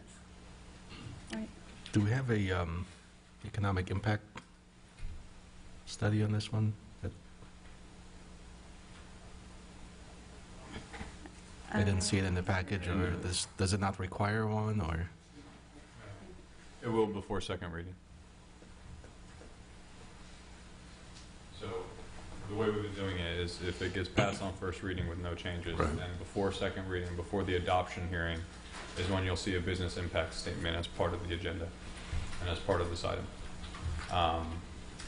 So I'll work with staff on putting something together if it is passed how it's proposed today. Okay. And I do think there were some last minute changes that we didn't include in this that will be part of the second reading, so I may have to amend the title and work with Julie to ensure that what's advertised is correct. So it hasn't been advertised in the newspaper either, because that's before second reading. Okay. Luckily, most of this is residential. I will talk to Julie about it, so I don't see a lot of business impact statements or effects here, but at the same time, I'd have to work with staff on putting something together. Okay. Yeah, because it's a business impact statement, so even though, because this definitely has an economic impact to our residents. Yeah, but the ordinance is for impacts on businesses. Yeah. Okay.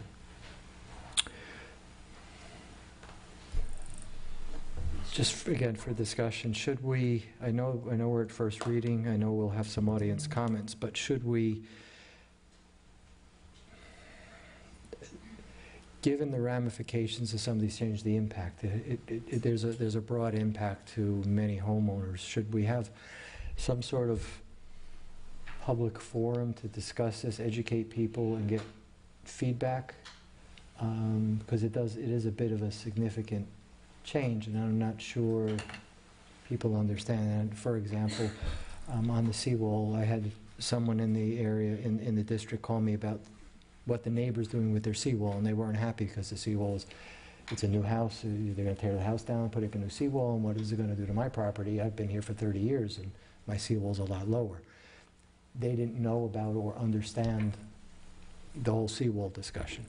So I just want to make sure that, yes, we're thinking about this, but what are our residents thinking? Are we doing what they want, or are they going to, yeah, this is the best thing since sliced bread, or guys, go away. It's interesting, but maybe not now. I don't know. I mean, we could pass on first reading and still do that. There's nothing to prevent us from doing that. I think we need to show that we're seriously moving ahead with this. I mean, the only concern I would have that, as a resident, I'm not, with my house the way I have my house, I'm not really thrilled about this, but I also have been looking long and hard about how much I invest or don't invest in my house, and at what point in time does it not really make any business sense. And it's all a matter of timing. I thought, hey, I could tear up my kitchen, tear up my bathrooms, and how lucky do I feel? When's that next hurricane hit? I really think we ought to be working with the property appraiser on the next step of getting that moving. I haven't really heard any movement on that. I was so disappointed when that thing came so close to passing. We really need to do that. I mean, and if we're going to have a public workshop on this, I think maybe that ought to be part of it, is that this isn't the only thing we're doing. We're doing other things to help out residents. Yeah, if we do that, I would invite Mike Twitty to come and speak too. Yeah. That ought to be a discussion at the Big C. I don't want to kind of get off topic, but I don't know if that's been brought up at the Big C or anything, but I think a lot of people don't understand what he was trying to do, how good it was. And I think it would have passed. I wasn't real keen on the way that was worded, and there's a lot of people that say if you're reading something and you're going to vote and you're not really sure what it means, you're going to default to a no. And I almost guarantee you there were enough people that just didn't really understand it, and they went to the no, and that's why it didn't pass. It requires some big ad campaign and a lot of messaging, and that just didn't happen. No, and it doesn't happen because there's no champion to do it, and government can't spend money to do that. We can't. I guess you can spend money to educate, but you can't spend money to advocate. Right. And that's where that kind of issue comes in. So unfortunately, when that comes up from somebody like the property appraiser, there's no mechanism to spend money or get the word out. So if we pass this on first reading, we can still have we can call it a workshop. I think Town hall. It seems to me like it should be more of an educational seminar. Yeah. Here's the framework of what we have, and within that framework, how does that apply to the average homeowner, the average resident here, and have the 3 to 5 different scenarios. Yeah. You live in a historic district. You have a single family dwelling on below base flood, and you want to do X, Y, and Z. How are the numbers calculated for 49%? Yeah. How much can I do? Does it include mechanical? If I want ACs, and just have different scenarios that are presented and say you could do this, but you couldn't do this, then you could come back and do this. Mm-hmm. Because that's really the only way that you can give constructive input, is you have an understanding as to how it applies to you. We can read this thing over and over, and we get bleary-eyed, and we can make these little changes here and there. But I think it's got to be applied to hypotheticals that everyone experiences here. So do we have consensus that if this does pass on first reading, before second reading, we'll have some kind of town hall? Yeah, I think that's important. Where we just educate people. I really like that idea. Give 3 or 4 scenarios and say, look, if this, if then. Okay. That's doable. Great. Audience comments? We do. John Kurzman.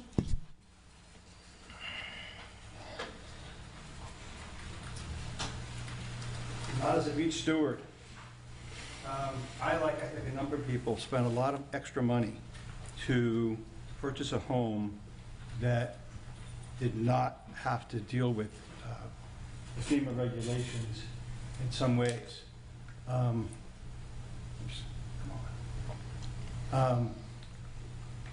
So FEMA recognizes the concept of pre-firm and post-firm, being before or after the regulations.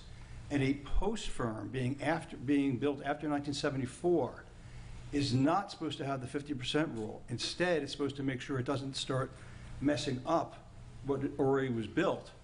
And so work shall not be allowed if it would make the building non-compliant, is what's supposed to happen for a building built after 1974. Additionally, FEMA has a special grandfathering clause that says post-form buildings built in compliance do not have their insurance rates changed. So you don't have to worry about them affecting the insurance. Also, this is from the actual scorecard. It shows that St. Pete Beach was actually did permit in 1970, but you used the later date of 70 or 74. This actually was, I had later, but this is the actual community status book for Florida. And we're at level 6 since 2016. Our later score was not updated. But it shows that really very few communities get better than a 5. And even if you get to 5, you only get a 5% discount. So even if you jump through all the hoops, you're only going to save 5% on our insurance. And I have to give you the link of how to get more information. In the St. Pete Beach Forum, we used to always say if you were built prior to 71, that's when you do a FEMA packet. And then here's more information on this the packet. Additionally, I'm very concerned about this ordinance because it says that they're going to use the Pinellas study. But the Pinellas study actually did 2040, 2070, and 2100 study levels. So are you really going to add 2 feet to those levels? Also, I did work over the summer with the state because the state has a flawed map. It has at least 10 properties in Palm Point and Bahia Shores and elsewhere, which shows them in the velocity zone 13 instead of AE 10. And what they said was that the issue is that the floodplain administrator in St. Pete Beach needs to fix it. Scott Gaines is the floodplain manager, and he said that it has to be done by our floodplain administrator. I didn't make an issue of it because nobody's using that map. But now our ordinance says that we are going to be able to use any map that we choose and make that the official map. And we can pick any map that's more stringent than FEMA. So we're no longer focusing on what FEMA requires. We're saying that the floodplain administrator can pick whatever they want. Now, it's one thing to pick a stronger map for construction. What I'm concerned about is you're going to start using a stronger map to control what people can do. And I've got a lot more information in my presentation. And also, your seawalls can't be backfilled according to this. And I've sent it to you, and can't do it in 3 minutes. That's why we need 3 sessions on this, like was promised. Thank you. Thank you.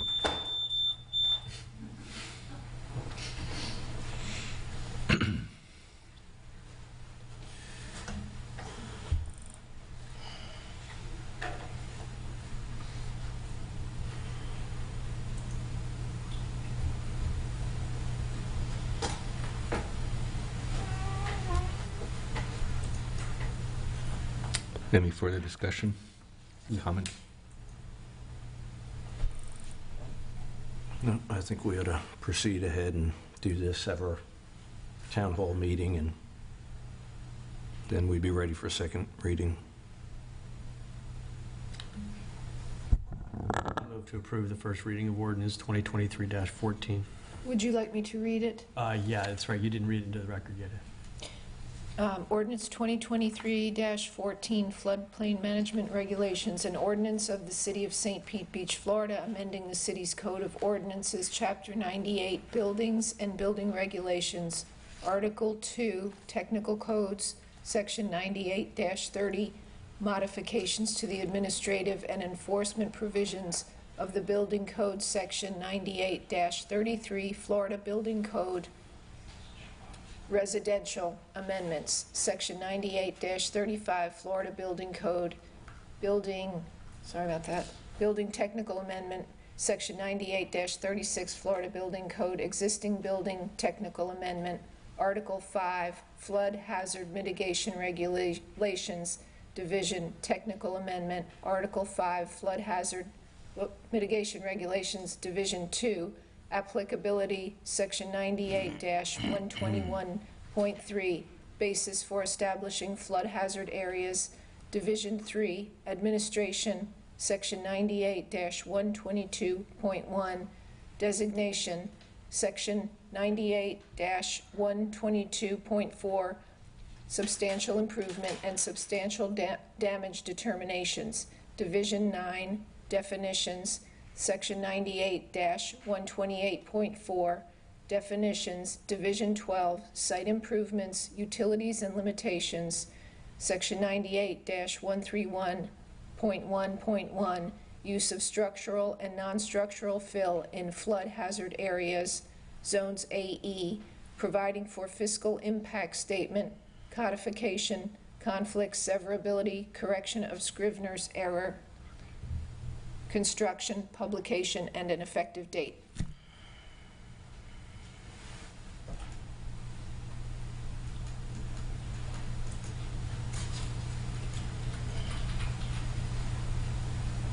I'll just reiterate my motion to approve the first reading of the ordinance 2023-14. Second. City Clerk, if you'll please do a roll call. Commissioner Fryslowski? Yes. Commissioner Marone? Yes. Vice Mayor Grill? With the understanding that we'll have an education session, some sort of town hall, and be able to obtain feedback from residents, because I think there's a number of items in here we have yet to discuss. I'll vote yes. Yes. Mayor Petrilla? And Motion so carries. if city staff can work with the city clerk to get something on the books before the second reading.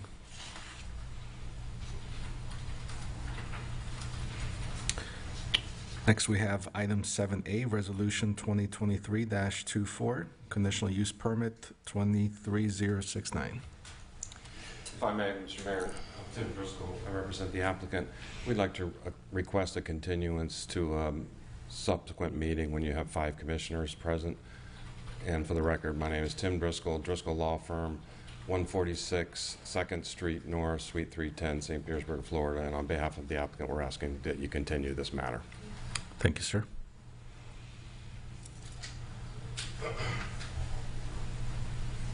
Okay. When's the next? Want to discuss? Yeah, we have to pick a date certain so that it's not advertised. I don't know. Are we going to be able to pick a date certain at this point? So when, what was the question? A date certain? Yes. Yeah, we need to pick a date certain. My question is, are we in a position to do that right now? I think we just have to pick a date certain, and when that date comes, it can always be continued again. Yep. Okay. Fair enough. So then, Jenny, do you have the calendar with you? The next dates are January 9th, January 23rd, February 13th, which, yeah. I'd request January 23rd if that would work for the commission.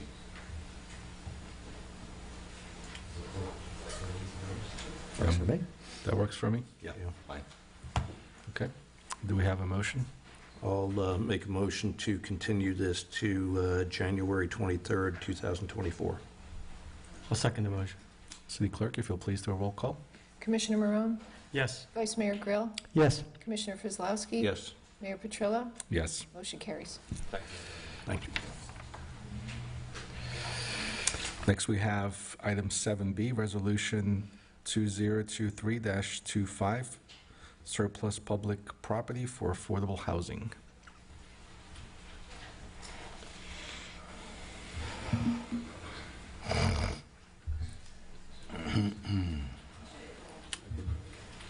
Get started. Yep. So this is one of the more minor items that was covered under the Live Local Act. That was Senate Bill 102 that was passed, or sorry, it was signed into law back in March of this year. That was popularly known for being a major preemption of local zoning related to multifamily development in mixed use and commercial zones in the city. This is one of the much more minor aspects. It's a requirement that cities publish an online inventory of city-owned surplus property that would be suitable for affordable housing. It's not a full citywide inventory. It's only city-owned surplus property. Currently, the city owns 48 parcels. Many of those are, of course, land in the dunes, small, access ways, things like that. But staff has come up with a list of 4 criteria to determine what would be suitable for affordable housing in terms of an evaluative criteria. These were in the resolution as an attachment, but these include land use consistency, floodplain resiliency, land suitability on the basis of lot size, and environmental, so that 2-pronged evaluation of land that would be not adversely affected by development, but also where development would not adversely affect sensitive land. Based on this, particularly based on the 100-year floodplain requirement, staff finds there is no suitable publicly owned surplus land at this moment that is suitable for affordable housing. I did want to say laws like this can sometimes change over time. This was just changed or passed back in March. Requirements or additional preemptions can be added. We do need to reevaluate this list every 3 years, but for the time being, staff is recommending that no city-owned parcels be found suitable for affordable housing.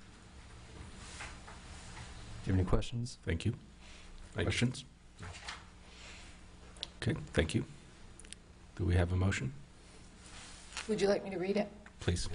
Resolution 2023-25, a resolution of the City Commission of the City of St. Pete Beach, Florida, approving an inventory list of municipal or dependent special district property under fee simple title ownership, which is appropriate for use as affordable housing per section 166.0451 of Florida statutes, incorporating the conditions outlined herein and providing for correction of Scrivener's error and an effective date. Do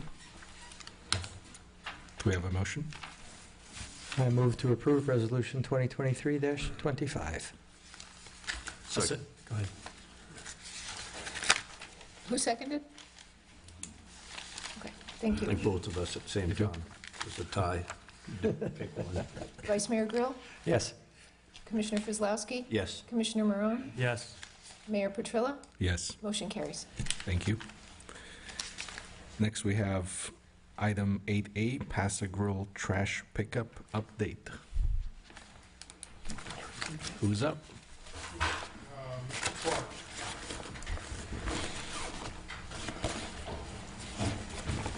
Mike Clark, Public Works Director. I was asked to take a look into the situation with an eye towards what could be done to bring collection back to the way it was. We took a little ride around town. In the package that you have, there's a map that describes the various impediments to truck movement, categorized by their type. And at the end of my report, I give you some options. And so I know members of the public perhaps may have not had an opportunity to read this report, but it really comes down to the options, the alternatives, as you have them before you. And if you would like, I could read those for the record so folks that are out there could hear the options that you're going to be considering. Sure, that'd be great. Thank you. Alternative and possible solutions. Eliminate encroachment issues and return the alleyway collection. This will require coordination with electric utilities to move poles, and this process could take up to a year, if possible at all. Coordination with communications utilities to shift aerial wiring. This process would follow the electric utility movement of poles. Prohibit parking and storage of vehicle in easements. Prohibit parking and storage of vehicles that extend into the alley right-of-way. Removal of public parking spaces at locations that restrict truck turning movements. Removal of fences and other structures that extend into the alley right-of-way. Prune and possible removal of vegetation, including plantings, shrubberies, and trees. That's possible alternative 1. Number 2, remain as is with the change in place. The do-nothing option is always an option, regardless of whether or not we like it or not, so I always include it. Option 3, in discussion with Waste Connections representatives, they clearly stated that the encroachment issues listed in Alternative 1 would have to be resolved for each north-south alley in order for them to return to the same service process that existed prior to the change. Encroachment issues in the east-west alleys should be addressed by the city. However, they would not impact service since the trash containers are collected by walking down the alley and bringing the containers to the truck on the north-south alley.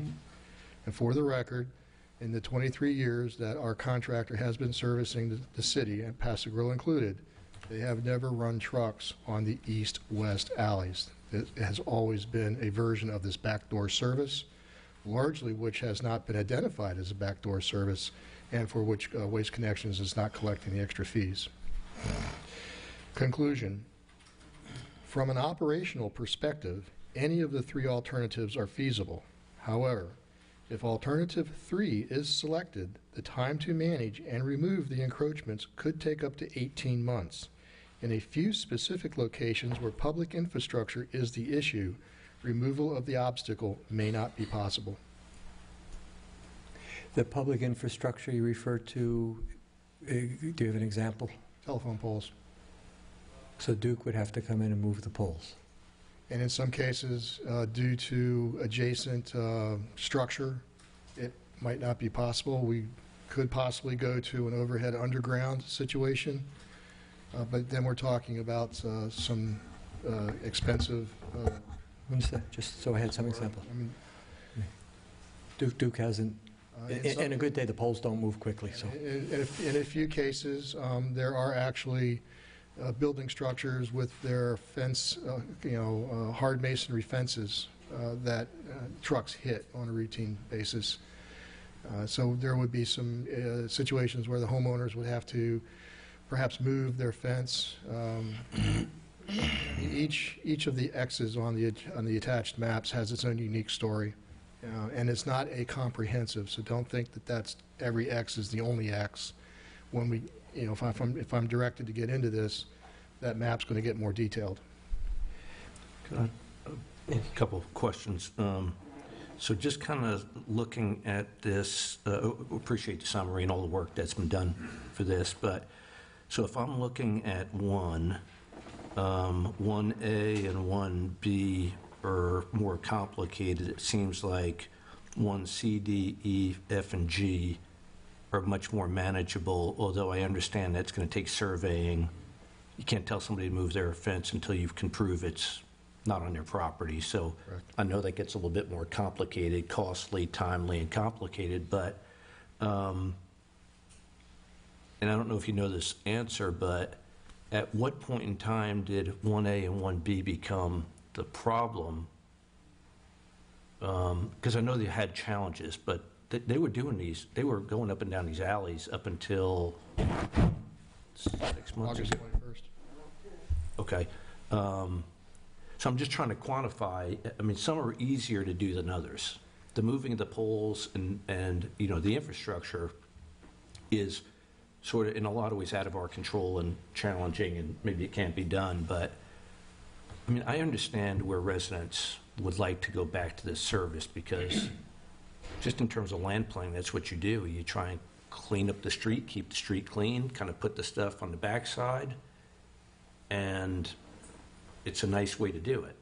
It's a cleaner way to do it. There's a lot of advantages to doing it. So, I mean, I'm trying to find a way, and maybe colleagues feel the same way, to see if we can make this thing happen in a manageable way. So I guess one of the first steps, if we're inclined to say, let's make a go of this, I know it's not going to be cheap, but we're going to have to do a lot of surveying. That surveying would tell us a whole lot more and tell us, okay, how challenging this is going to be. And individuals will see how challenging it is, because if I got a masonry fence and I'm told to move it, it's my problem, not the city's problem, because the city's not going to pay for that.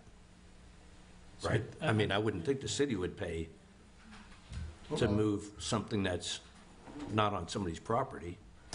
No, the city should not pay for moving a right-of-way improvement. Right, I'm just trying to make that, I mean, that would be, in my mind, that would be, if I constructed something that's not on my property, that's my problem. I mean, that's the way I would look at this issue. That's correct, that's how our code reads. So, I mean, we're going to spend money, the city's going to spend money, but to me, we would be spending money up to a certain point. I mean, and it would be a public-private partnership is, I guess, what I would call it. So my thought is, we look at this just a little bit more big picture, long-term. We're trying to accomplish one thing for sure, and that's getting the garbage collection back to the way it used to be. In doing that, we recognize there are certain issues that kind of dovetails into what we've discussed over a period of time, which is future alley maintenance. And obviously, future alley maintenance starts with what part of the alley is the alley and what part of the alley is private property.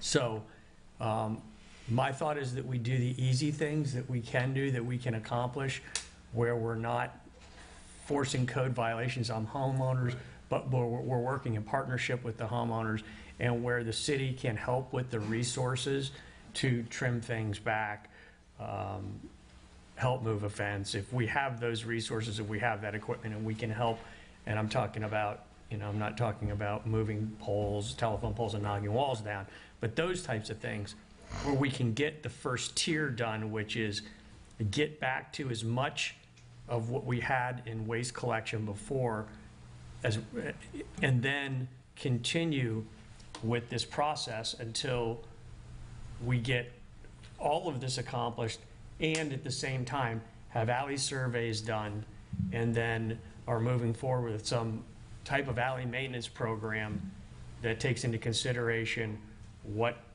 the homeowners, now the homeowner will know what their property line is, what they're responsible for, and the city will know, and then we can maybe get the alleys on a rotating base, maintenance on a rotating basis. These 6 alleys, happen in January, these 6 alleys happen in March, that type of thing. And maybe the alley maintenance is just rolling down the alley and checking to make sure everything's clear. Maybe it's knocking on a door and saying, hey, you just planted something in the spot again. So sometimes alley maintenance might not be actually doing the work. It might be just surveying with your eyes, driving through it, and then letting the homeowner know, or issue spotting as we go forward.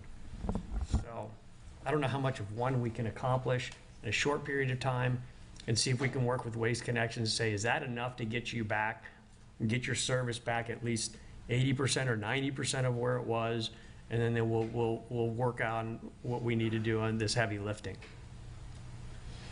What are your thoughts on that? You mentioned that there were a couple of items that couldn't be moved. Do we have an idea of how many of those we have? Well, using the word couldn't is very final.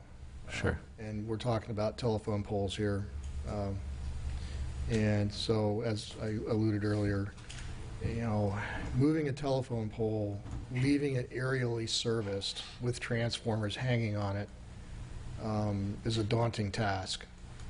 If we don't have an easement, and we may or may not, and we don't have other utilities in the way, I don't want to, I guess I should not use the word couldn't, but then the engineering engineering that might go into it would be extraordinary.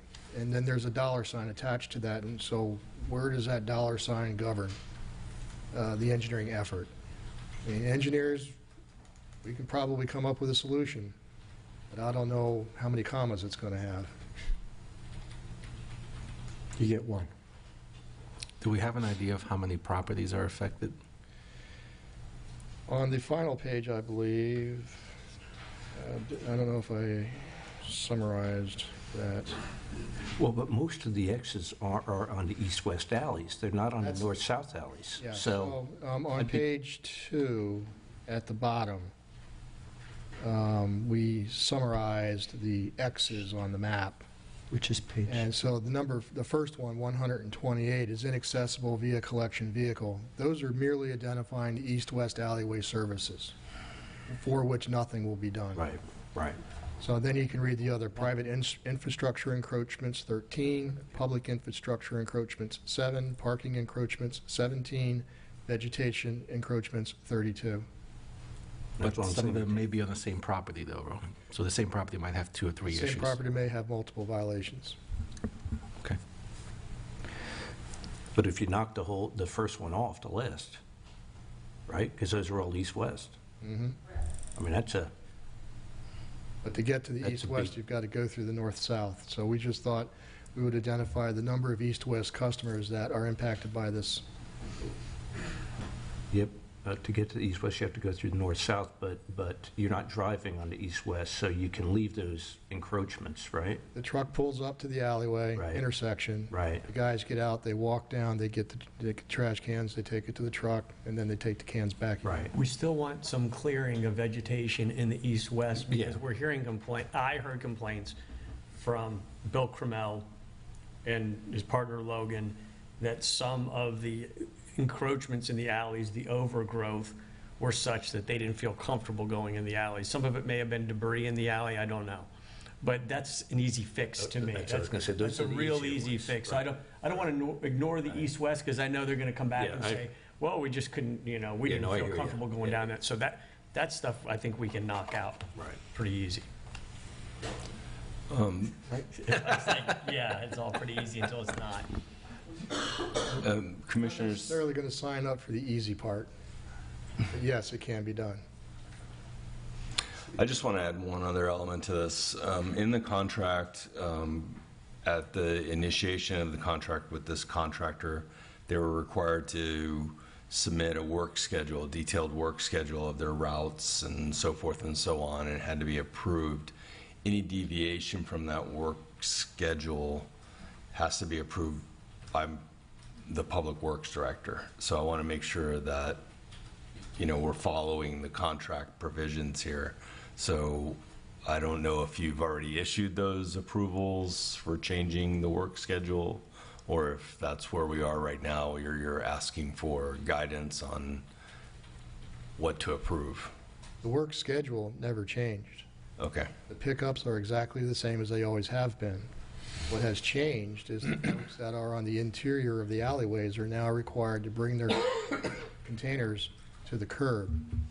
And let's be clear here, if you recycle or you bring out vegetation, you're already bringing it to the curb. Right. This is just the trash can twice a week that you're also bringing to the curb. You are already making 2 trips. This is just for the trash cans. We don't get the vegetation and we don't get the recycling down the alleyways. Right. Only the garbage. Commissioner? Mike, couple of questions on the, so thank you for that in the overview. You've got 3 alternatives, obviously number 2 is stay as is. You said 18 months for number 3. Is there an estimate for number 1 from a time, and then for 1 and 3, is there an estimate of expense? Because my follow-on question, and I'll ask it now, is, we're going to get to a point, how much are we going to spend to get to end game versus bite the bullet, approve the smaller trucks, and just get on with life? There are no smaller trucks. They cannot buy, I thought we had a discussion in the last meeting that there'd be an expense, they could buy smaller trucks, there'd be an additional expense, they're expensive, they'd have to run to the dump more often. It would restructure our contract with their capital requirements considerably. I don't believe that would be in the terms of the contract at all. No, yes, I agree. But we're talking about doing surveys, doing property surveys. I think your comment, and I take it to heart, is there'd be, the engineering estimates would have a number of commas in them to do what we potentially need to do. So at a certain point, you say, maybe that model's not going to work. Is there an alternative model? And I'm just throwing out there because we had a discussion on smaller trucks, but you did say, rightfully so, that I think they're 220 some odd thousand a pop, and they'd have to run to the dump more often. The dump fees are going up up in Clearwater. The other item is, how do we get to, I'll call, short, medium, and long-term solutions? Because if number 3 is 18 months, and you know, I recognize that these are not easy fixes. Number 1 would seem to be, if it's in the same ballpark, what can we do? Is there anything we can do in the short term, even the medium term? Because we know, look, our experience with moving, for example, moving utility poles is never fast. It's slower than we've ever thought it would be, and this is on a good day, right? When we get the new poles put in and then the half poles, and I don't want to, you know, the whole half pole discussion. It takes 24 months to get the half poles out. So, is there some other alternative? Because I think, you know, what I hear, what residents are asking for is put it back and put it back tomorrow, which I know is not possible. But is there something we can get to gradually?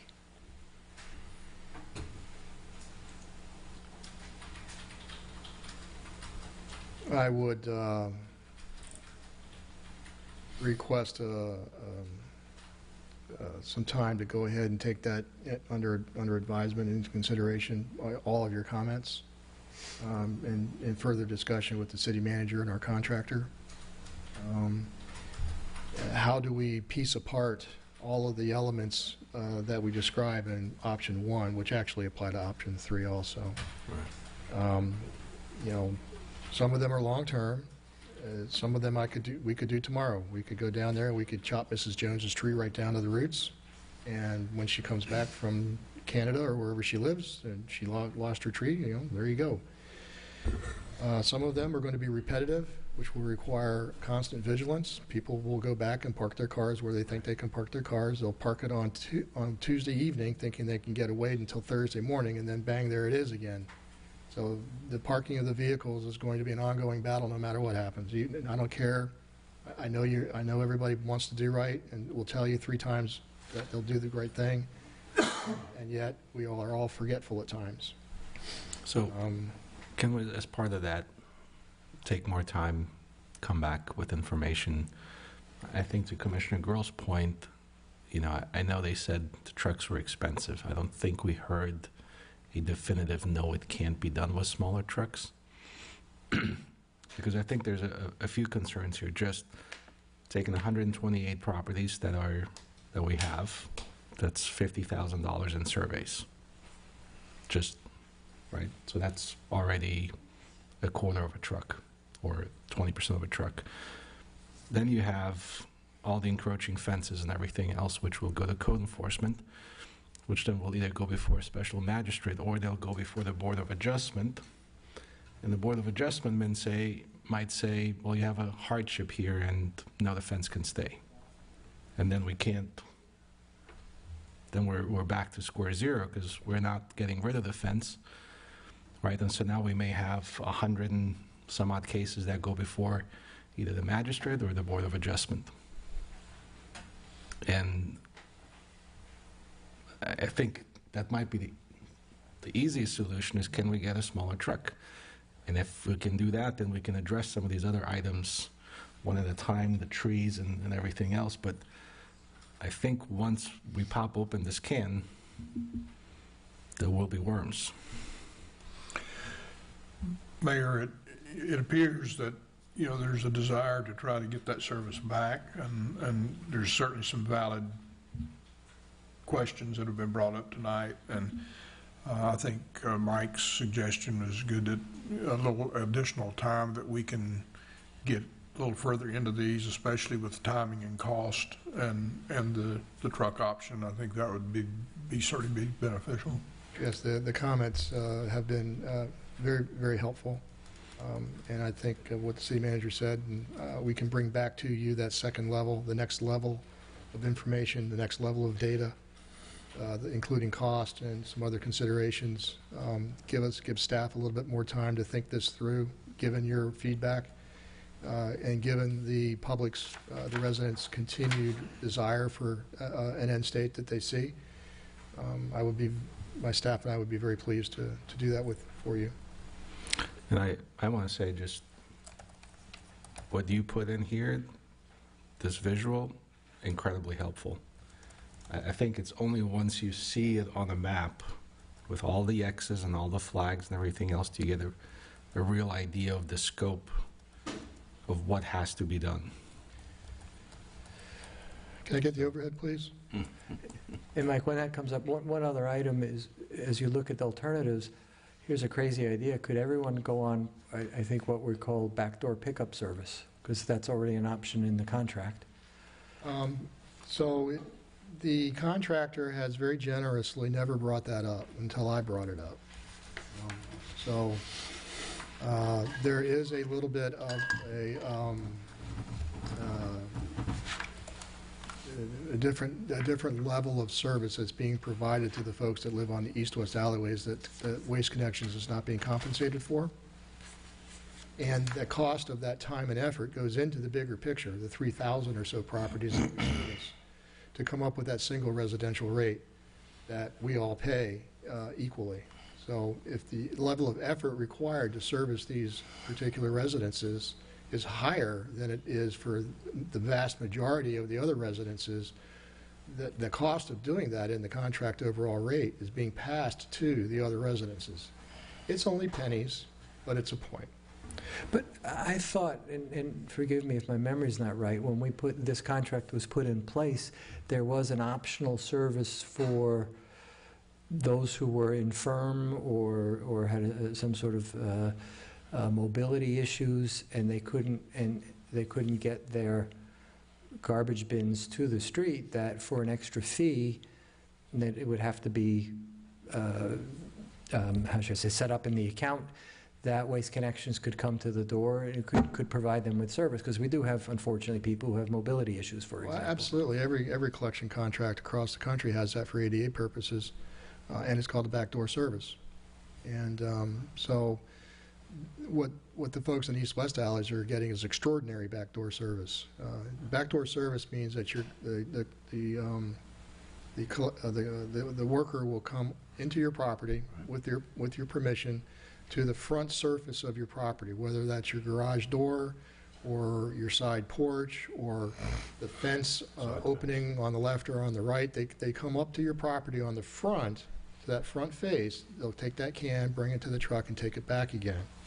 And that's for any property, That is not just... anybody at all can. Right. So, that service. Yeah. so I was just thinking, off the top of my head, would that help, just put everybody on that service? And we'd have to worry about the cost, we'd have to look at the cost and how the recovery, but... There are communities that do have that, and they go even further. My mom lives in a gated community, and they go behind her house to the side, and they open up the enclosure, they pull the cans out, take it to the truck, and they put the cans back and close the enclosure. And yes, they pay for that service. I don't know, personally, I don't have a problem with the way it's working now for this general public, and I don't think a lot of folks would really care to worry about, that. Taking your trash out and you're recycling 3 days a week is sort of like a ritual. If you forget, you suffer the consequences. But, so I do believe that that backdoor service available to anybody. But what we have here in this situation is an extraordinary effort being made at a cost to Waste Services that's being distributed to all of the other residences. And they've been willingly doing that just because they're a great contractor for the last 23 years. But now we have this grand discussion, and it's very complicated. And so as we go back and take a look at the next level of data, the next level of alternative analysis, we can certainly talk about that some more. That's my final overhead. Okay. Thank you, Mike. Thank you, Mike. I believe I have my marching orders. Yep. Thank you very much. Thank you. And audience comments? First one is Cheryl Callahan.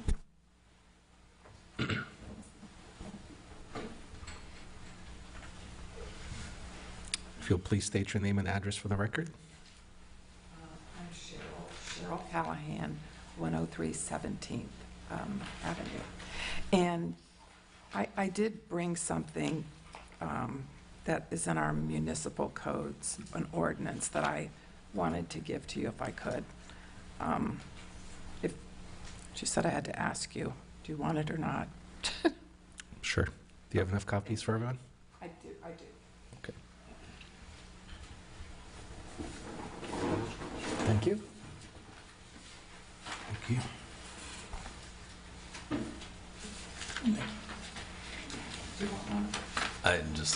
You can give me, I just want to know the number. I can give it to him. There it is, 2019. Pardon me?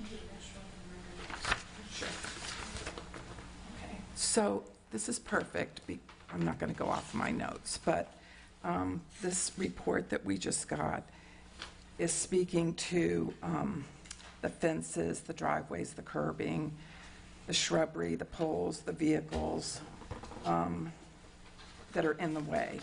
And I guess my biggest question is, if we have in our municipal code an ordinance that states existing alleyways shall be maintained as alleys, and B, under no circumstances shall an existing alley be reduced in width and length. And all of these problems are because the width has been reduced. And I understand Mr. Krimmel's issues, I understand the issues, but it's a maintenance issue that we haven't taken care of. And I guess if it wasn't for Waste Connections, I would not have known what disarray the alleys were in when he said it was not safe. That was the first time I ever heard that we had such issues in the alley. The second document I gave you is about sanitation. It's also in our municipal codes. And I'm glad because you just brought it up, stating that for convenience, and I think it's good-hearted, that we could, I think you're calling it backdoor, but what I understood is our trash cans need to come to our home fronts, and they stay there permanently and visibly so that Waste Connections people can see them. But there's a code that says garbage cans shall not be kept in such places or under such conditions as to cause unnecessary or unreasonable offense, cleanliness, safety, or sanitary conditions. And I believe that the ordinance does not support making trash cans a permanent part of a street front landscape in homes that have garages and driveways off the alley. I mean, we're making it as a quick fix, but I'm pretty sure that this ordinance was designed to discourage that. I also included what we paid for an alley that stated, I think, $103,000, and I'm done already. Okay. Well, you can look at it, see how much money we spent for an alley that can't have a trash truck on it. Thank you. Commissioner, just to be very specific, the first section, 2019, is part of the Land Development Code. It's the Paso Grille Overlay District. It doesn't mean that it's any less important. It's just in the Land Development Code, and it does speak to alleyways. Yeah. Thank you. Amy Lowry.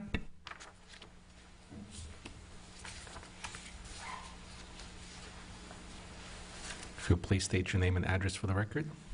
Amy Lowry, 102 19th Avenue, St. Pete Beach. Also the owner of two businesses on the commercial street, 8th Avenue. I have the business in 103 and 105. I'm speaking for 107 also this evening. And I do have just a little colored map. I don't know where I'm supposed to put that, if you can just see it right there. So in my purple pen there, you can see the alley where I'm talking, 101. It's missing 103, but there is a 103, 105, and 107. Also on Paso Grille Way, 804 and 808, these are all commercial businesses. And we do not have access from back to front. on 8th Avenue. We are built, 6 inches apart. So there's no way to put our garbage nightly onto the curb without taking it down 50 feet to 100 feet down the back alley, all the way down the other 50 feet, the north-south alley, and then another 50 feet to drag it in front of our businesses to be picked up. That's our only option under this. So we don't live in these buildings. So this trash goes out at 5 o'clock in the afternoon. If you count the recycle, it goes out 3 times a week. And it's unsightly, of course, and not good for business. So to quickly say, I have spoken to Waste Management. They've been out to talk to me. They have no problem picking up behind our businesses. Right now, the city does not allow them to come down the north-south alley. And the reason is because they had referred to it as a residential alley, but it's mostly commercial. So even as soon as tonight, I've talked to Waste Management. There's no obstructions in the north-south alley. We know the garbage collectors are willing to pick our garbage up behind our businesses instead of making them unsightly on our historic 8th Avenue. Everybody seems to be able to agree that this is a good resolution for this business district, except they don't have the city's permission to go down the north-south alley. I will state, the north-south alley, it's also been said it could be, the trucks are too heavy. We get semi-tractor trailers down that truck. We get all kinds of vehicles and delivery trucks that go north-south still today. And then secondly, my back alley was deemed unsafe for the garbage men to come pick it up, but not deemed by the city to be unsafe for all of us women that work on 8th Avenue that are dragging cans 200 feet through an alley that hasn't been maintained. So I think that doesn't sound fair to me either. At my expense, I did redo my back alley on my east-west to make it wasn't in bad shape to begin with, but we did fill in the potholes. And we're just requesting that we go back to that old service in that commercial district. It's easy to do right away. Thank you. All right, thank you. I hope you understand my problem. Yeah. Brenda Urshus?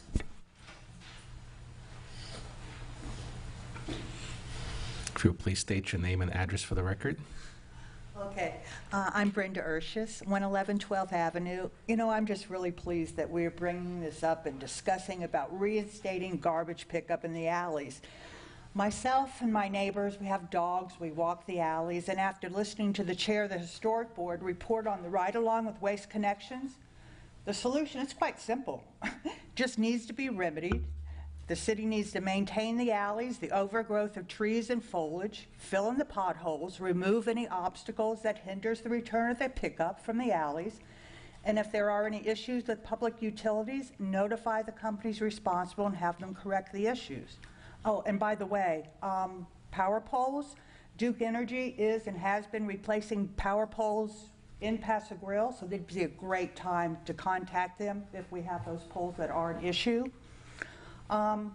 And also, too, about tight turns for the issues for the trucks. Well, how about some signage? We seem to be pretty big on signage here in St. Pete Beach for those spots. You put maybe no parking between 7 a.m. and 11 a.m. on the days that they do garbage pickup and recycling. Or you can just permanently remove those parking spaces. The same tactic could be used for vehicles that are in the side alleys, same tactic. Certain hours don't park, certain days, or you fine them or tow them. In regards to the residents, I can tell you this, there are residents who have or are not even aware of any overgrowth or obstacles from their property that are intruding into the alleys. They just need to be notified by a notice in the mailbox, city website, the app next door, the city's used it before. And you got to remember, we are platted as a rear-loading community. All our garages and our driveways, the power, the utilities, garbage cans, they're all in the back of our homes with the exception of only a couple of blocks. And it's been serving Paso Grill for over 70 years, this alley pickup of our garbage.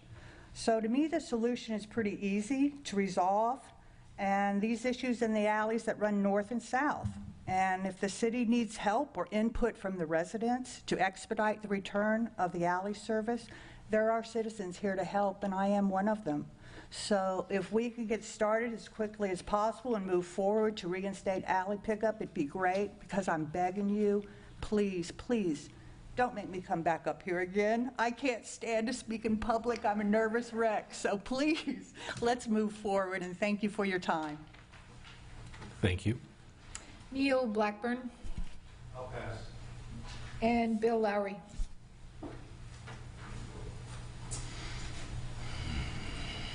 There you go. Bill Lowry, 2405 Pastor Way. Not speaking as a member of the Historic Board, at least not directly. One thing, the Mayor, you said the map is a really good thing, and it is, but you know what's even better than the map is going down there and looking at it in person, okay? Because I went on that ride along. This morning, I took the map in my golf cart. I went up and down it. I marked things. It's not precise. They've missed a few things. Some of the issues don't exist anymore, like a car was parked there when we went down. Now it's not parked there. But it's been blown way out of proportion about the problems down there.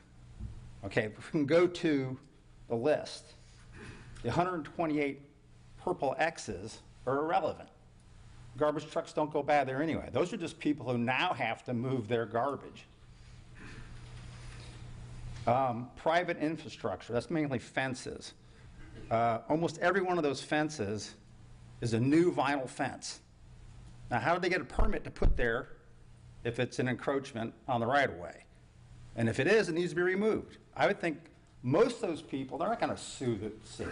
They're not going to fight it. They want garbage pickup. They'll move their fence if they're just asked to do it, if it's actually encroaching. But there's 20 blocks we're talking about, because 2 of the blocks are the parks. They don't count. So there's maybe 13 fences. I didn't see that many. I saw, and they're almost all brand new. The poles, which may be 7, you'll notice it's only like 2 or 3 blocks or their pole problems. And most of those, I was down there this morning, there's a problem across the way, like a vegetation problem. You take the vegetation problem out, and now you don't have a pole problem. There might be 1 or 2 poles, in my estimation, because you go down there and eyeball it, just like we did with the garbage guys. There's maybe 1 or 2 poles that need to be removed. And we're talking 20 blocks that's all been shut down because of the 18 months it might take to remove a pole. Well, that's ignoring the realities of what goes on down there. I think the city, or some members of the city, just don't want to do it. And this has been kind of rigged a little bit to make it look it's a lot worse than it really is. The vegetation encroachments, 32. There's a lot more than that. I can tell you that right now. But it's mostly bushes, overhanging limbs, easy to trim. Mr. Clark gave the analogy of the person whose tree gets cut down, and the person, there's maybe 3 trees that are cabbage palms, that are volunteers that have popped up over the years and grown there. So you might have to remove 3 trees. And that, again, we're talking over 20 blocks. This really isn't that big of a deal. The power poles could be an issue. I'm telling you, if you go down there and actually look, and this has never been measured, this has all just been eyeballs. It's not as bad as it seems. And so I think it easily could be taken care of if we just move forward, and the citizens will help. We'll go out there and cut vegetation ourselves if that's what we have to do. Thank you very much. Thank you. That was the last one. Thank you. Can I get a clarification on the vegetation? Because I used to own a house that had an alley, and it's my understanding that all homes where you have the front right-of-way, it's our responsibility to maintain the right-of-way. It was also my responsibility to maintain the alley in terms of vegetation. Maybe not, come back and fill and all that kind of stuff. Yes. So I did that for years. That's Yes, sir. accurate, right? Yes. Okay. I just wanted to say so. I mean, we appreciate people's help because it's actually their responsibility in the first place. And I do agree with volunteers popping up and that kind of stuff happens. And if they're big cabbage palms, maybe, city can help with some things that are a little bit more beyond, somebody going out there with you trimming things. But the basic trimming should be done by that person in that alley. I know it doesn't happen because, 2 people have to do it on each side and meet in the middle. But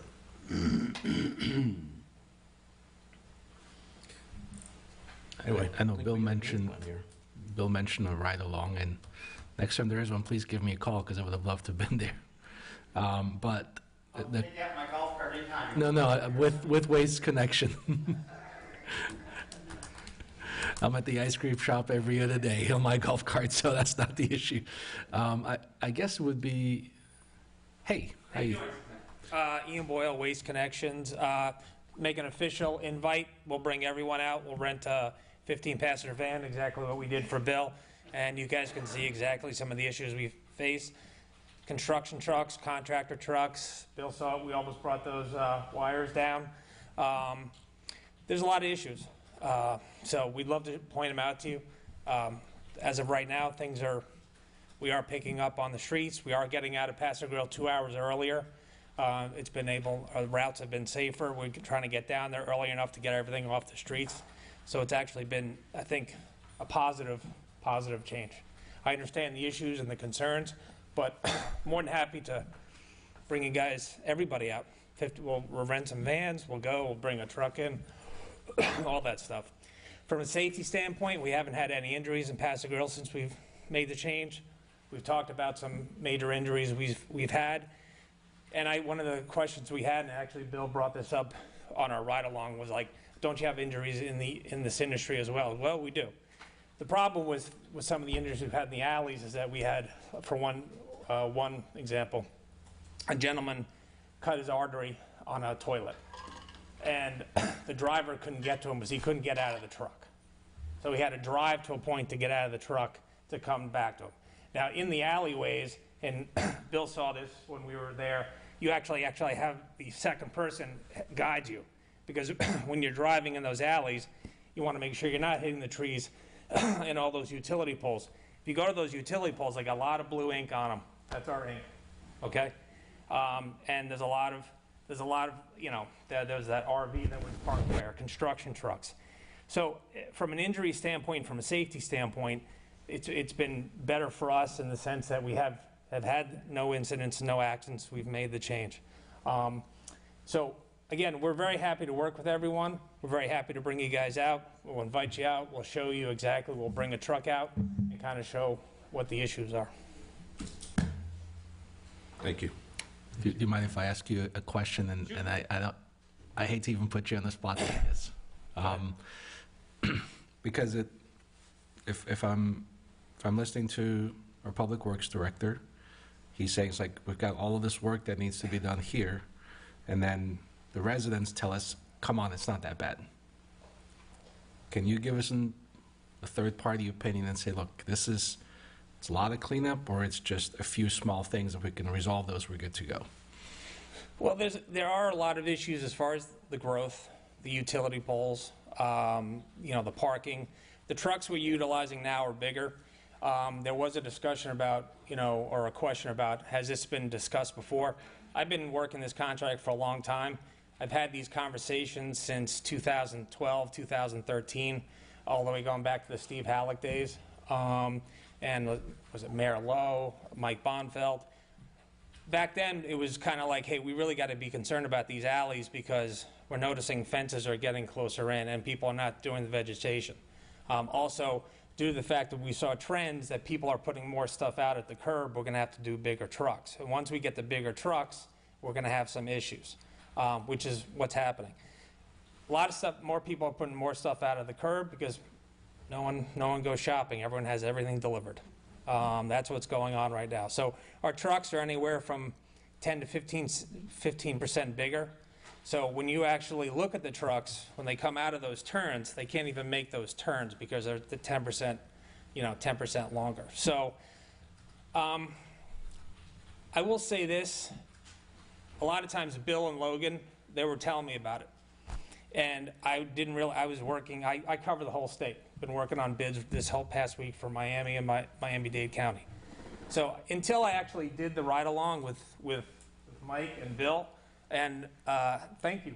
It was actually very informative to myself as well. You have to see it. You have to really see it to understand it. Because if it was easy as just, hey, cleaning up, let's get it done, it would have been done. But it hasn't been done. And unfortunately, we've had damages to our trucks, injuries to guys. we've had two injuries in Paso Grill. Both those guys are out of the industry now. One has artery cut. The other one lost half his bicep. Was a broken mirror because the guy couldn't get out of the truck to help. So these are things that are important to us. Safety and our concern. Now, we're more than happy to sit down with the city and staff and residents, and if we see everything taken care of and we can get our trucks down there, we're more than happy to look at it. But this has been a discussion we've had for a long time.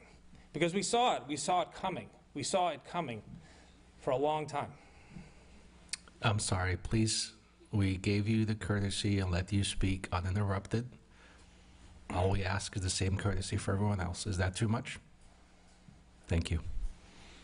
But again, there are issues down there. I don't think it's as easy as fixable as going out on a weekend and kind of doing it. I think you have a lot more challenges. I think someone who's got a fence going in and moving the fence back, is that easy? I'm not really sure. I've been told it's not, and I work with a lot of municipal governments.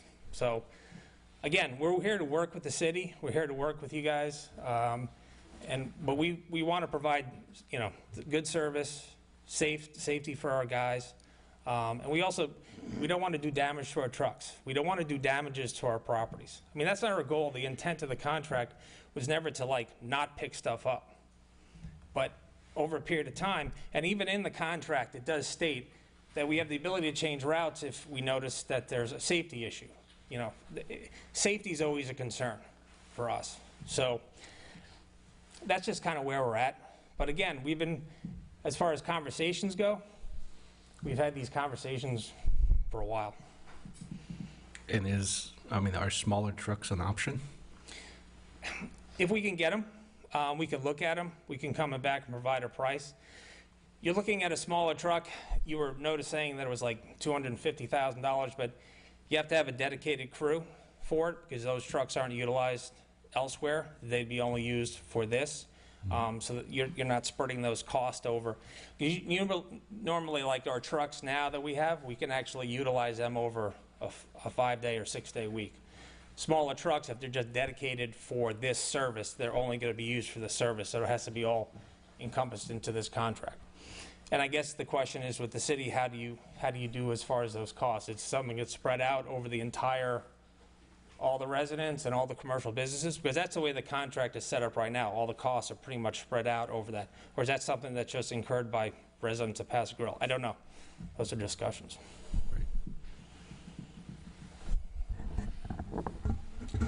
Well, no, thank you, Ian, for that. And it's just to the city manager, it's interesting to hear that because when these discussions went on, when did we sign the last? 19, was it? 18? Mm-hmm. 19? This point came up about extra services, and I didn't sit in this chair. I was the guy standing at that podium and requested that we were sure that any additional costs wouldn't be borne by other parts of the city. And I'm not just saying for Paso Grill. So, for example, the backdoor service, I believe the contract allows you to charge for that. Yes. And residents, such as myself, who didn't want the backdoor service would say, why would I subsidize other service? Just pay for what you get. Mm. Anyway, it's just something I think we need to look at going forward. I mean, fair is fair, and you're a businessman. I mean, I know you got to recover your costs. No, I understand that. So, no, I get it. Thank you. Thank you. Thank you so much for coming tonight. Excuse me, can I speak as a chairman of the Historic Preservation Board? I mean, I didn't put my name up for that reason. This gentleman came up and spoke well over 3 minutes. His name wasn't put in. And I just think it's something that's important that needs to be said now because it's relevant.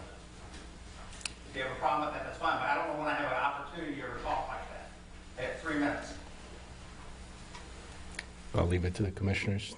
Do you want to give him another 3 minutes, or? I don't have an objection. Yeah, I don't have an objection if he wants to come up for, but I would limit it to 3 minutes. Yeah, Let's get us moving here.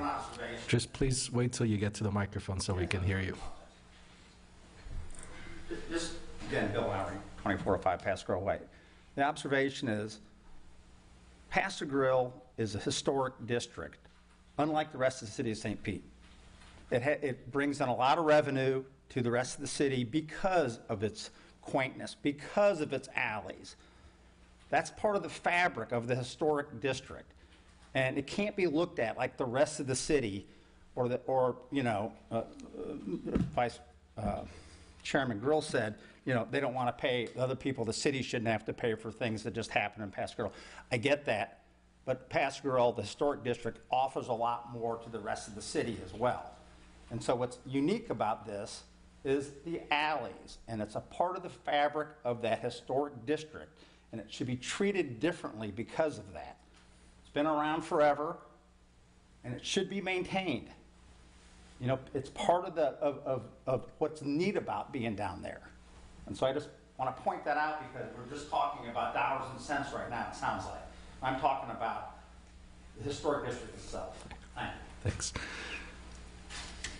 I think, well, one, we do appreciate everyone that's come to speak tonight. You've hung out here for 3 hours to say, take the time and speak.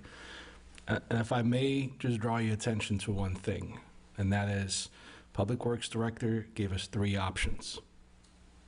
And I don't think you heard a single commissioner up here say we want option 2, which is to do nothing. I think what you've heard us all say here is, how do we figure it out? How do we make it work so that we can go back to the service that we had? And so that's what I want you to take home from that. It's, I wish there was an answer we can implement tomorrow. That doesn't seem to be the case. And so what we wanted, this is what you've heard from everyone, is how can we make it happen?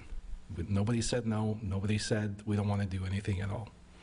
And so we're going to continue to work on it. And we appreciate everyone's efforts on that. And we do ask for a little bit of patience so we can figure it out so that we can make it work so it's safe for our service provider, make sure it's safe for our residents, and we all have the services that we want. So thank you. All right, next we have item 8B, Corey Avenue Business Association Sunday Market. Good evening, Jennifer McMahon, Chief Operating Officer. So on August 8, 2023, the Commission approved for a street closure for the Corey Area Business Association to have their Sunday market with a new vendor, Penguin Productions. With that to come back at a December meeting to give financial statements regarding that operation, and that is why it's on the agenda for you tonight. I will state that Penguin Productions has been really good for us to work with. They've been really responsive. They have been good partners, at least as the city's perspective on it. The only recommendation I have moving forward is, from what I've heard from other merchants and businesses on the street, is they want a little more of a solid vetting process, so there's not a competition or a compete against the products being sold on the street as what they have in their store at a cheaper price. So that is one thing that I would recommend having them look into. And the other thing is to charge a weekly fee, whether it's a lease or a rent, and that's something I think Matthew and I have talked about a few times, similar how we do it with the Suntan Art Center down in Paso Grill at the patio. We have a lease agreement with them for that. So that is my staff recommendation for that, but I think what I'll do is introduce our CABA members and Penguin Productions to come to you, and I think I forward you the financial information they provided for me, and then if you have questions regarding that, they will be here to answer that. So Sherry, Junior? Do you have any, hold on one second, Jennifer. Sure. Do you have any questions for Jennifer? No, I was just, okay. Yeah. Just move that out of the way. All right, thank you. Happy? You happy? Sure. Thank you, Jordan. Thank you. Thank you.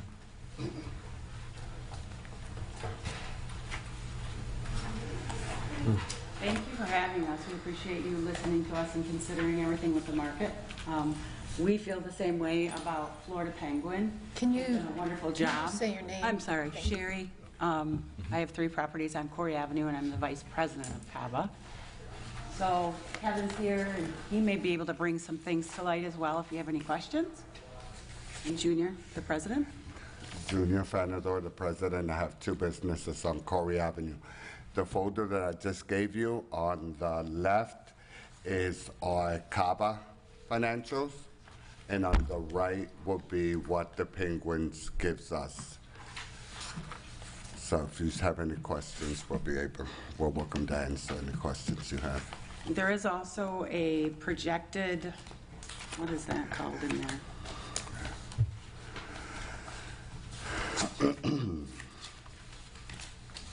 We have the projected budget for the next, let's see, through January and April, what we proposed as a board that we have to take to the general committee on different expenses that we want to use towards the city, different events on Corey Avenue that we're going to use the money that we receive from Florida Penguins and the market. And where is that? That is on the... It's underneath the treasurer reports. On the left It's called CABA Projected Budget Expenditures. For instance, we have the market event that we're doing this coming Saturday. Along with that, we're doing donations to different organizations, different businesses on Corey Avenue. The marketing and everything is over here with our treasurer reports that we've been doing. We work with Florida, what's this one? Florida Info Guide. Florida Info Guide. We're in that every month. Free Beach Ride, we have a van. And we work with Tampa Bay Times. And what else do we have? Of course, we do these and we pass them out to all the hotels, all the businesses. They're here at the city. The chamber passes them out in all their bags.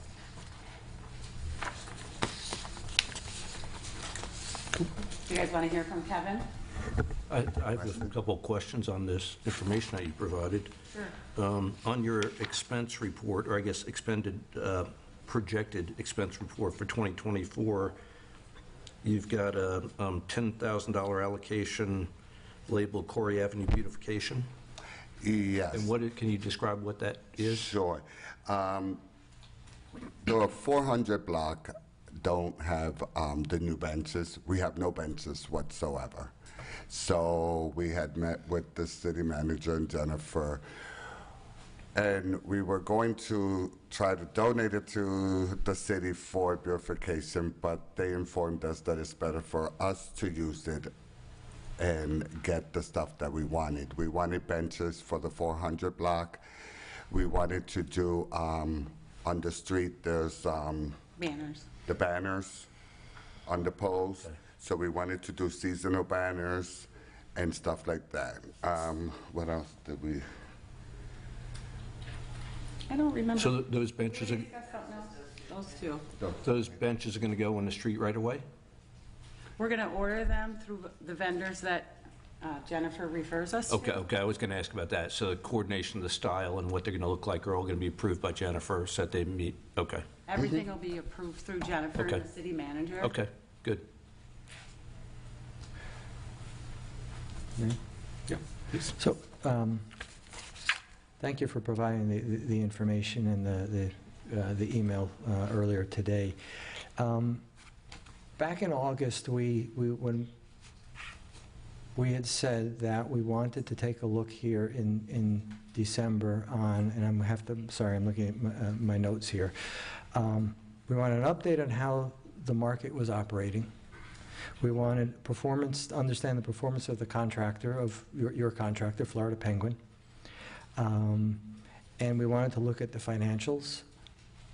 And we also wanted to understand, and we had a lot of discussion August, July, June, May, about the revenue coming from CABA and coming into CABA and how that was being used, because it's revenue coming from a city asset, which is the street and the street closure. And it's not, I don't see that here. You mean from previous or future?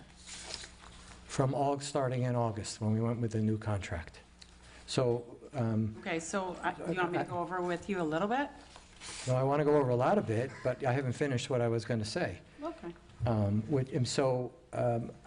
It's not clear. I mean, these are expenditures, and this is a treasury report, as most nonprofits will put together, and we've seen these type of treasury reports. But the real question, I mean, so those are the 4 items that I'd like to understand better. And on the financials, for example, how is the money being used to improve the downtown corridor? That's what this was for. Because we had said we could do this ourselves, the city, and then it's the city's money, and then through our process, we would be deciding on where to allocate money and where to invest money. Because there's some things in here that, I don't know, they're CABA specific, or even you made the Kind Mouse, I know it's a very good organization, but that's a charitable donation on behalf, with funds that are coming from the city, indirectly from the city. We've been talking now for a year about a donation policy. We don't have a donation policy. We'd said in general we don't make donations. So, anyway, now I'm finished. Thank you. Okay. So, I'm going to start with the August report. Just 1 second, just 1 second. To Commissioner Grill's first 2 points, right? That would have been the staff report from Jennifer as to how the vendor's performing, and what was the other one? I'm sorry. Well, I wouldn't think so, because remember, that's not our vendor. We do have a relationship with them, but the vendor and the contract is between CABA and Florida Penguin. So if we say we wanted a report on how the vendor's performing, do we want CABA to provide that report? Give us an assessment of how they feel the vendors, or do we want to go back to our residents, do a survey and say, how do you think the Sunday market's been working the last 4 months, or do we want one from the staff? As a combination of those things? I mean, quite frankly, we didn't prescribe in August what we were looking for, except we wanted to see and get a feel for how the market's working. I think those of us who go to the market, it seems to be well subscribed. There are a lot of people. Volumetrically, there's a lot of people. I think CABA, the indirect feedback I hear is that the revenue, the payments from Florida Penguins has been good. And that's based on the volumes and the revenue from the from the sellers. There've been some. I mean, I personally received feedback from some of the shop owners in the beginning. I think it was a little bit rocky, but it's been quiet, and there haven't been a lot of squeaky wheels. So that's one indication that things are getting better. I think some of the things that Jennifer covered, are better, and things that need to be addressed. But I'd like to understand CABA's perspective on these. Okay, and I think with CABA's financials, if I remember correctly, the question then was they were supposed to spend the money on marketing. That was the primary driver, is to promote the market. I don't remember. I mean, I appreciate seeing the beautification effort, but I don't remember that was part of the discussion as to what they were supposed to, or that's what they told us that they were going to be using the money for. And I think the point of the reports was, hey, are they spending the money like they said they would to help us grow and promote the Sunday market? Which, at least from what I'm seeing here, based on the expenses, I mean, there's a few other ones, legal expenses, trademark expenses, but for the most part, it looks like they've done what they said, which is spend money on promoting the Sunday market. But yeah, I mean, how do you see your relationship with Penguin now that it's been? So I'm one of the liaisons for the market between the vendors, the businesses, and Penguin. I've had all great feedback from all the vendors. And how many vendors do we have on the waiting list? The wait list? Wait list to rotate through? Extensive, like over 100. But we can only fit 108 spaces. Probably no Sorry, we probably need to get him to introduce himself. Yes, this is Kevin from Florida Penguin. I'm Kevin Tucker. I'm the marketing director for Florida Penguin Productions. The event has been going well, especially since we've gotten into season in the fall. We have about 108 spaces that we can fill on the street, and there's no shortage of vendors that want to be there. To speak to Jennifer's mention about there being competing products with other shop owners that live on the Corey Avenue, we have received that feedback, and we are rotating vendors out. There's always going to be vendors selling things that are going to be in some of these shops that have numerous items in there that are souvenir type items. But we do take that very seriously and try to, make changes where we can. Definitely not putting vendors right in front of other shop owners that have the same exact product. That's like very high on the priority list. But our main goal every day is to just put on a great market that people show up to and keep that audience growing. And we've had a 20% increase in the audience since we started, which is really good. Every month, 20% every month, it grows. So from our perspective, it's been going great. Working with CABA's been great. Having a liaison helps a lot, just working with one person. So we believe it's all been going very well, and we appreciate the opportunity. And from CABA's perspective, what is the feedback from the other stores on Corey Avenue? Well, we have one or two stores. We have one or two stores that, like Jennifer said, had complained about the products in front of it. And maybe one bar about food being close to it and stuff like that. But I go to Kevin, I talk to Kevin 7 days, maybe 5 days out of the 7, to make sure that, we keep our CABA members and business owners happy and make sure that, we try not to put things in front of them. But since that, we've had great reviews. The other day I was on Facebook looking at reviews and stuff like that. I get people emailing me wanting to be part of the market. So it's doing good. We've added music, a second music location. Yeah, we have a second musician now, located on the end near the funeral home, or by the theater. We have better signage for where the restrooms are located, since they are pushed back in the alley. We have more yard signs that are always taken down out of the right of way every day after the event. We try to clean up and get out of there as quickly as possible to open up the regular parking. That's a very big priority every day. And we just want to do our best and work with the city and keep everybody happy. And we can certainly go through our projected expenditure and work with the city on what you want to see us doing. We would rather do that. Any other questions? Thank you so much. Thank you. Thank you. Mr. Mayor, if I may, just a couple of brief observations. My two biggest concerns about the market going forward with Penguin was, number one, was this thing going to crash and burn because of the tumult that was occurring before us in these meetings between the previous vendor, Tampa Bay, and CABA.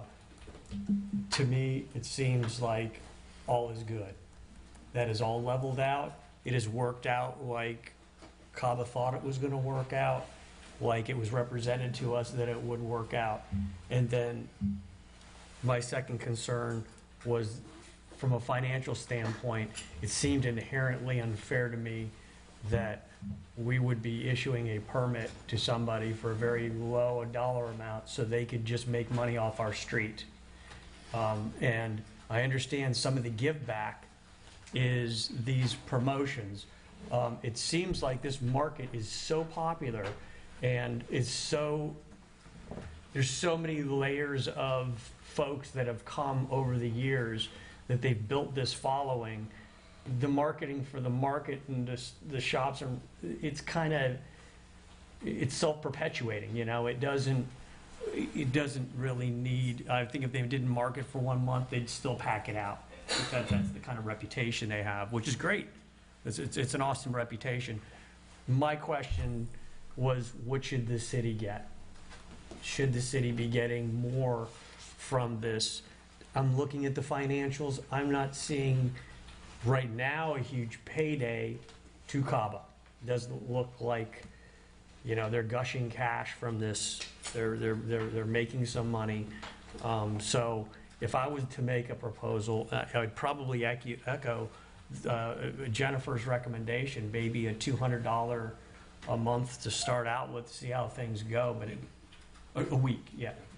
It would seem reasonable, if not a little light, but.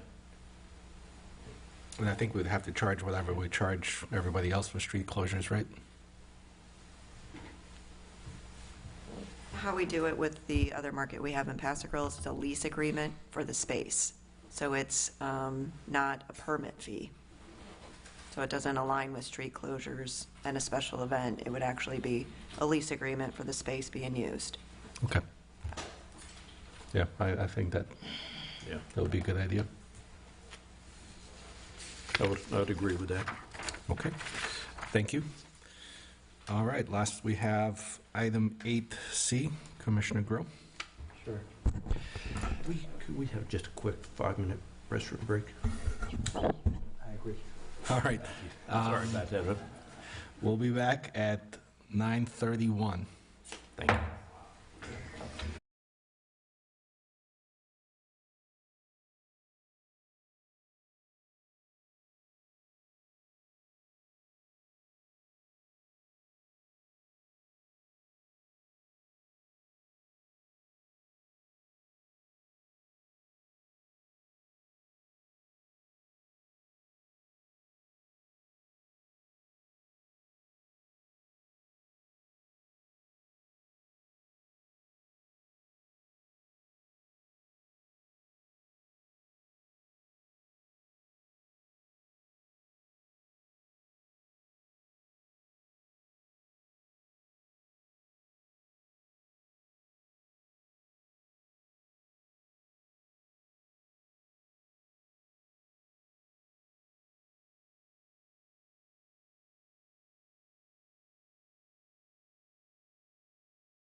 In session, City Manager. Thank you, Mayor. Just on that last item that we were discussing on the street closure in the market, we do need to have a motion to allow the continuance of the street closure in the market through 2024 and charging the $200 weekly fee for that. So that needs to be a motion. So moved. I'll second. City Clerk, if you'll. If I may just amend that real quick, can we amend it to include authority for legal to put together a lease agreement that Jennifer mentioned? Or do we not want to make it that formal? I just think terms, we can hold harmless, we can, Yeah, I think liability. Yeah, I'd make that part of the motion. Good idea. Thank you. Who is that guy? I'd second the motion with the amendment. Is it possible to get that motion restated? We move to renew the CABA permit through the end of the year 2024 with the $200 payment and permission for council to prepare a proposed lease agreement for approval by the parties, meaning the parties being the city of St. Pete Beach and CABA. Second. City Clerk, if you'll please do a roll call. Commissioner Frislowski? Yes. Commissioner Marone? Yes. Vice Mayor Grill? Yes. Mayor Petrilla? Yes. Motion carries. Commissioner Grill, you have the floor. Thank you. Well, I appreciate you giving me the time, and I know it's late in the evening, but I'll just cut to the chase here, and it's a very difficult thing that I'm going to talk about here, but I am announcing my resignation as Commissioner for District 2 and Vice Mayor effective December 31st of 2023. I'll submit a letter to the City Clerk's office this week, and as I said, it's not something I take lightly. It's probably one of the hardest decisions I've ever had to make. And there's one primary reason for my resignation. It's Florida Bill 774. It's called, quote, the Ethics Requirements for Public Officials. It was passed by the legislature in April, signed by the governor in May of this year. And if you're not familiar with this, you should be, and members of the public. I believe it's going to have far-reaching and lasting impacts on local municipalities. The bill goes into effect January 1st, 2024. It requires certain local elected officials, including the 5 commissioners, well, 4 of us sitting in front of you, and the 5th commissioner here in St. Pete Beach, to submit a, quote, full and public disclosure of financial interest. This is better known as Form 6. The form includes documenting and disclosing personal financial information at a level of detail that was not previously required. Let me point out, this is not a totally new requirement. The City Commission and some advisory board members have to date been required to fill a form called Statement of Financial Interests. This is better known as a Form 1. This is required disclosure, such as our sources of income, assets, intangible personal property, and liabilities. However, these are all without specific dollar amounts. The new Form 6 requires similar information, and in addition to requiring specific dollar amounts for each category, it adds a requirement for a statement of actual net worth in Part A on page 1. You should know, and I think many do know, that the completed Form 1s and Form 6s are public records. We can all review them for any filer across the state at any time. And as you know, commissioners are subject, all of us are subject to the Sunshine Law. This keeps our discussions and actions open for public view. That's why you see many times we have conversations and people say, well, haven't you talked about that? No, we haven't. We can only talk about it in these public forums. In addition, we're required to complete at least 4 hours of ethics training annually, with many of us exceeding the minimum requirement. And I've been filing Form 1 without issue since joining the city's planning board early in 2019. However, this new intrusive financial reporting requirement is, to me, over the line of reasonableness. So it brings me the question that you've heard me sit in this chair that I always like to ask. What problem are we trying to solve? I can't find an answer to that, and I see this new requirement as a feeble attempt by the state to counter flippant and often disrespectful comments made, particularly on social media, that the commission is corrupt and taking money from developers. Remember, anyone with facts can and should contact the State Commission on Ethics. So then it leads me to ask again, is this a solution looking for a problem? And I think the answer is yes. Look, I know I'm sitting here in St. Pete Beach. I'm not sitting in Tallahassee, so I didn't get a vote on this. But I find the new legislation unnecessary. It's an invasion of privacy and another example of overreach by the state, who continually takes steps to weaken powers and effectiveness of us here in local government. It diminishes our home rule. It also makes our local roles less attractive. I know I'm not the only one in the area resigning over this. If you look up and down the beach cities and across the county, and even the state, you'll see similar resignations. We've had difficulty in St. Pete Beach getting residents to step up and get involved. I believe this new requirement will create another barrier and exacerbate that problem. And then when you add in the potential potential expense required to accurately prepare the new form, the problem will only get worse. Some filers will need to engage an attorney and an accountant to prepare the information. Yeah, this summer, some of you may know I was at the Florida League of Cities Conference. In a breakout session with the State Commission on Ethics, there was a question about completing the form. Their response was that we could always just staple our federal tax return, including all attachments and schedules, to the form. At the same meeting, they also said that no one will be reviewing the information for accuracy after submission. So again, I ask, what problem is this trying to solve? I could understand if I held a national level office, and even though I received emails recently asking me to take action as an elected official to resolve the war in the Middle East, which I wish I could, I do realize my sphere of influence is here in St. Pete Beach. And someone also asked me recently, what's the problem? Doesn't taxpayer money pay you to sit on the dais? Well, yes, it does. And just for the record, so everyone is aware, in St. Pete Beach, our gross compensation is $100 a week and $50 a month for incidentals, and the mayor receives a little bit more. While our counterparts in South Pasadena and Gulfport are compensated at 2 to 3 times more compared to us, some of our colleagues along the beach communities and in other areas receive no compensation at all. Look, I'm not doing this for the money. This has been a public service job for me, and I believe it is for all of us.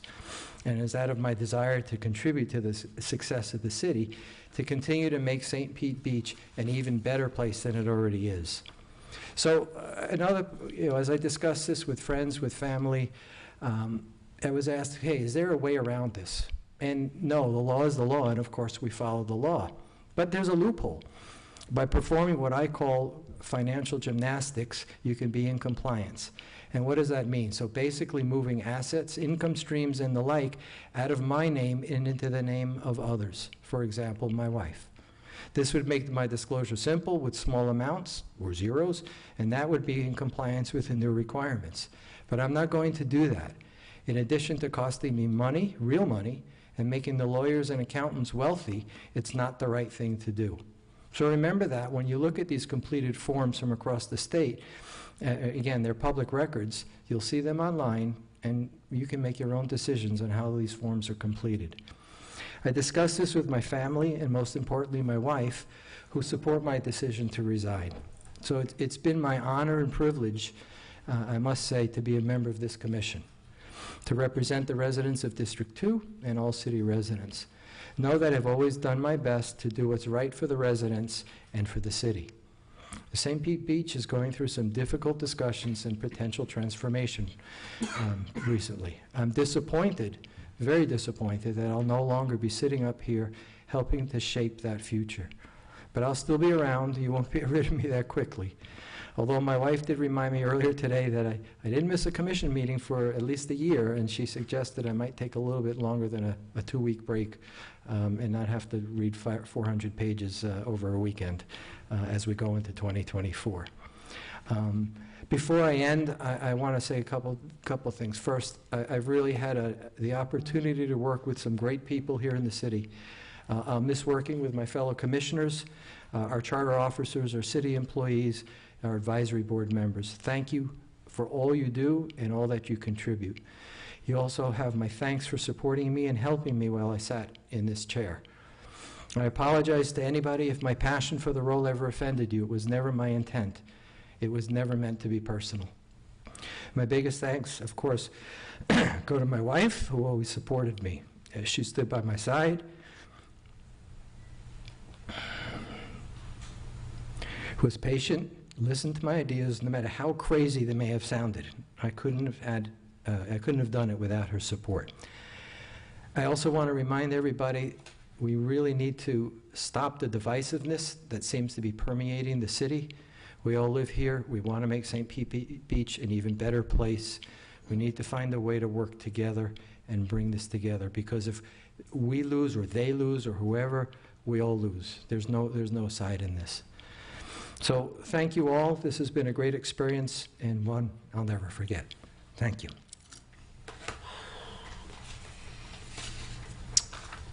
Thank you, Commissioner. It's been an honor serving with you.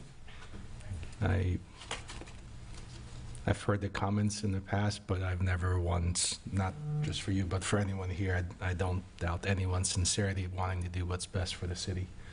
And you can always tell you put in the homework. I mean, if I could ever say one person read every word in every last, I don't know how many times you've pointed out a comma out of place. Seriously, a comma out of place, actually $1 out of place. Your commitment to the city, it truly is a public service, and you more than anyone have exemplified that. And thank you. Personally, I can't thank you enough, having known you these past 2 years, and the amount of effort and time you put in, it goes well above and beyond the duty. So for me, you have my thanks. Thank you. I'd like to echo the mayor's sentiments. This is a big loss for the city. It is. I don't blame you for this, because it's bewildering to me what the state had in mind. From what I understand, it was a bipartisan effort. It's not about politics. From what I heard, I don't know what the vote was, but I think there were very few that voted against this. About 5 or 7. Most everybody voted for it. And to me, it doesn't even get to the root of the question. I think the bigger question, if someone had a question for us, would be, do we have any financial interests in the businesses of which we regulate? That's the most important question. But you could even hide it in that disclosure. And of course, they made it really clear when the state said, no one's checking it. So it's kind of like, you think the bad guys really, they're not being checked. Only the good ones suffer through it. So it's just bewildering. And time will tell, because we have time before the end of the year as to what the real effect of this is going to be. And there have been warnings out there. And, we're just seeing the edge of it. So I respect you. I respect your decision. It's just a loss for the city. And I still don't understand the reasons behind it. Not yours, but the state's reasons for doing this. It was a big discussion at Florida League of Cities. It's been a big discussion among elected officials, most of which were not doing this for the financial part of it. Right. And so it's unfortunate, but I respect you. Thank you. So I will echo the sentiments of the mayor and Commissioner Frislowski, and I will also say this. I spent a long time yesterday watching the Zoom video that included the instructions on how to fill out Form 6. I will not be filling out Form 6. I talked to my wife about it, then I talked to the city attorney to see if there was a workaround on maybe not filling it out until July of next year, and then having to resign if they did not make some adjustments to this from an administrative standpoint and create some thresholds for requirements. The city attorney has told me that I will have to fill it out, and I will be an ethics violation if I do not. I'm not willing to be subject to an ethics violation. The form requirements are not only onerous, but they're so personally intrusive and invasive that it would require me to disclose financial information that I wouldn't disclose to my kids. Perhaps it's things that I have for them that they can easily look at online and say, oh, now I know you have that, Dad. It's personal property that people will know what I have in my house because it's personal contents over $1,000. And it's not ballpark it.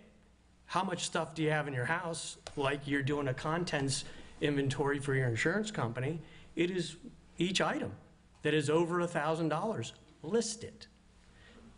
You have a mutual fund? They don't want to know about your mutual fund. They want to know about every investment made by that fund on the date that you have given them. This is incredible. How much is your gross income? How much money do you have in your bank account right now? How much do you owe on your car? You know what? How much rent are you collecting from your tenant? Yeah. I mean, it goes on and on and on. I'm an honest guy. I don't fudge. I don't fib. My whole life has been raise your hand, take the oath. The only thing I've got is my word. I can tell you if I filled it out, it would be true and accurate down to the penny. But I've talked to my wife and decided I'm not doing it. And if there's any way I could work around it, I would, because I feel like I have so much unfinished business helping not only the city as a whole, but my district. I feel like I've just gotten started here. We've just gotten the ball rolling on a lot of important stuff that I want to see to the end. This thing is just, it's crazy. And if the city attorney can find me a workaround before 12/31/2023, I will do the workaround if I don't have to fill it out, and it's not an ethics violation. But otherwise, I don't have an option. I do not have an option. So, but by 12/31, if the city attorney, Andrew, if you tell me there's nothing you can do, you have to fill it out by Jan 1, then you'll have my resignation. I did call the Commission on Ethics. The filing period starts January 1st. You have until till July to file the form. After July, they will assess, I think it's $25 a day for being late. So they do give you that leeway of time. And even if you resign, so right now, my resignation December 31st, I will have to complete a Form 1F, which is a final Form 1. But if you resign in 2024, you would have to do a Form 6F. Even if you resigned on January 1st, you would have to still do that full financial disclosure down to the level of detail that I described and Commissioner Marone described. So I think this it's is really unfortunate. This has not been thought through. There are a lot of employee handbooks that don't allow you to disclose your salary. People have to sign confidentiality agreements. There are all kinds of things. So now you're put in between two different issues. And ultimately, I was thinking about this. What could they have been thinking? Does it really matter to you if I only have $2? Or if I'm a multimillionaire, is that what you're gonna either vote for me or not for me based on that? I'm not really sure what they were trying to get at. I mean, if it's transparency, it's. Well, I was at a class a few months ago, and with our colleagues from I think it was. Institute for Experienced Managers or something, part 2. And there was a woman who said, look, I'm a middle-aged, single divorcee. I live by myself in a house. This is making me feel very unsafe. Yeah. Because I'm basically telling the world, come rob me. Yeah. And that was her personal view on it, right? You were listing it out, so. But as I said, we sit here, not in Tallahassee. We didn't get a vote on it, and it's really having an impact, and it's really unfortunate what I call the skill, and just people will not want to stand up and contribute to their local municipality, which, and we don't, we can talk some other time, but is the home rule discussions that we've had for many, many years, and these preemptions that continue. Anyway, so Mr. Mayor, that's what I had to say. I'm sorry to bring the bad news. As I said, it's very difficult for me, and not something that I take very lightly. So, thank you.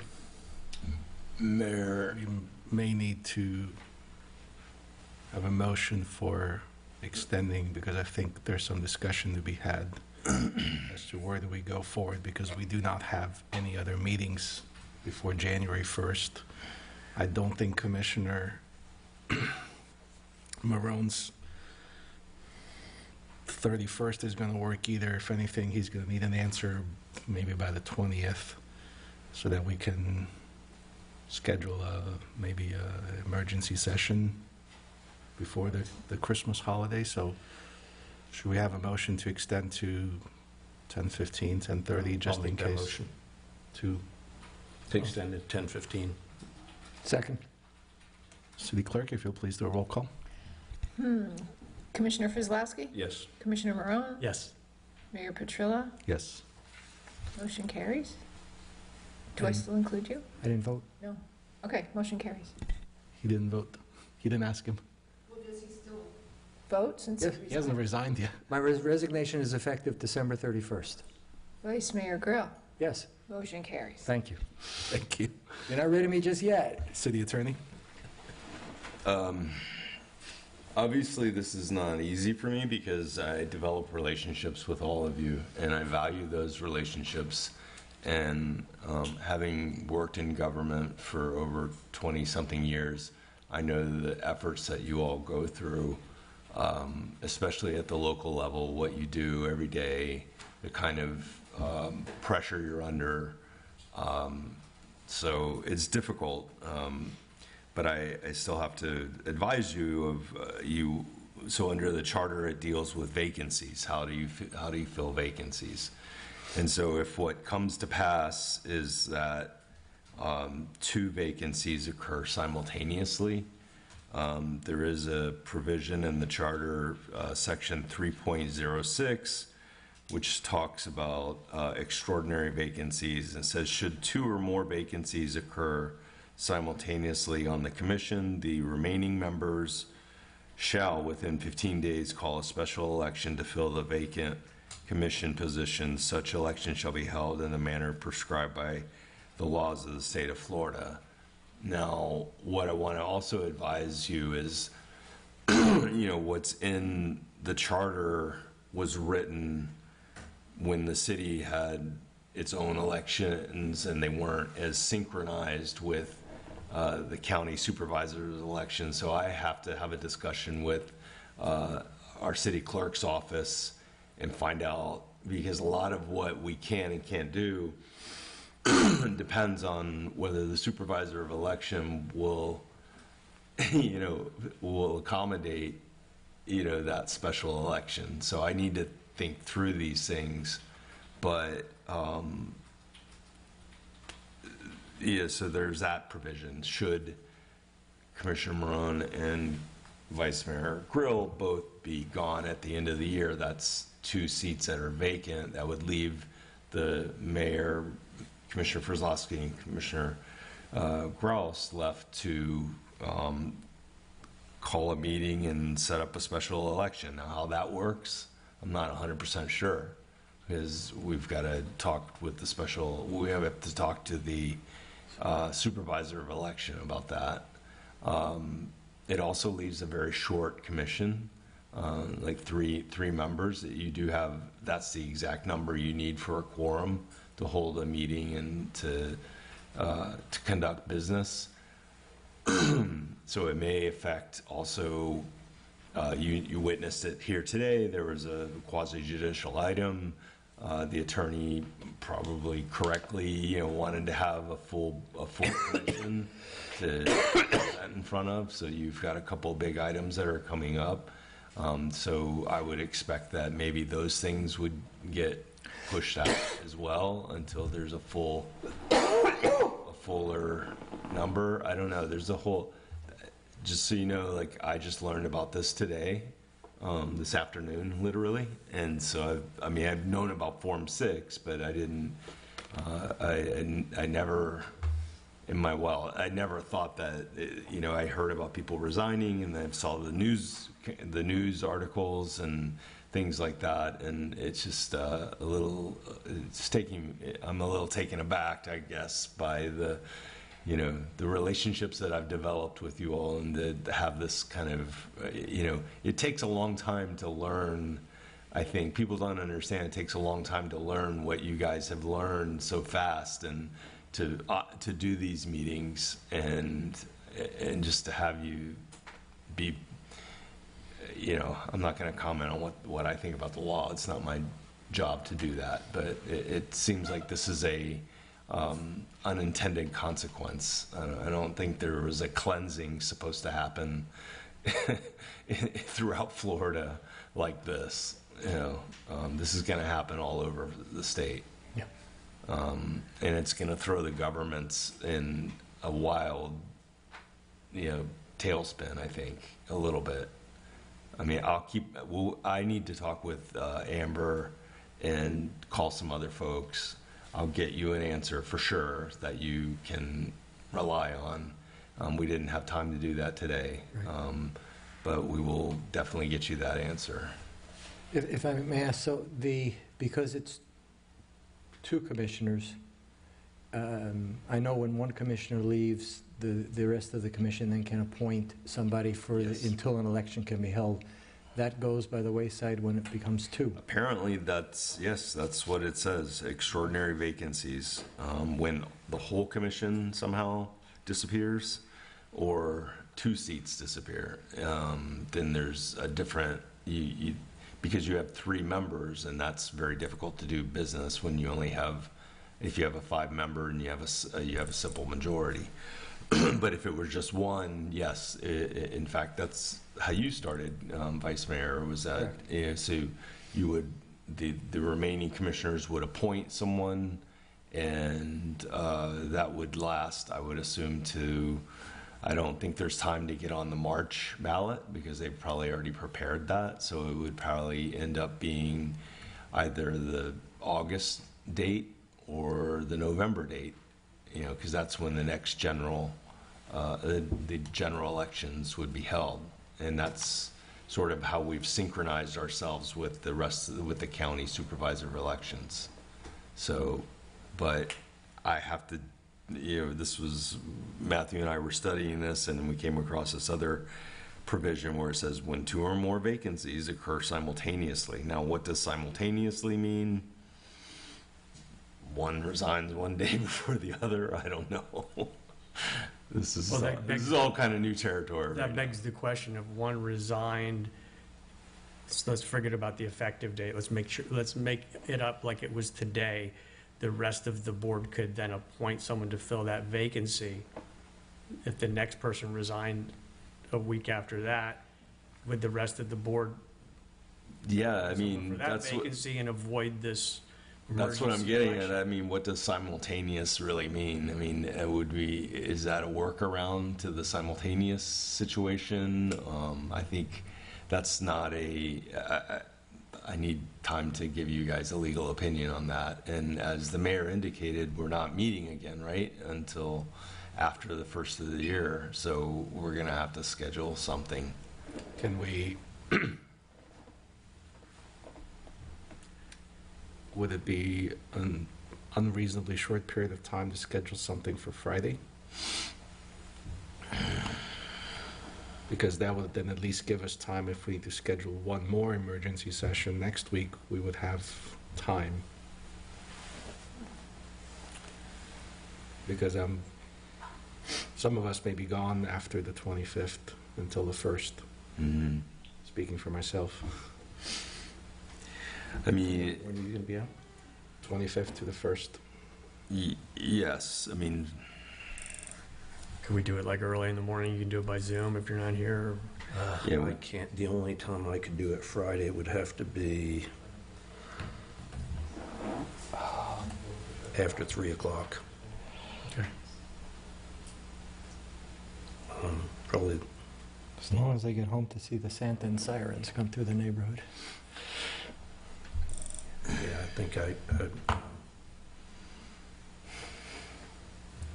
3:30 I could do it.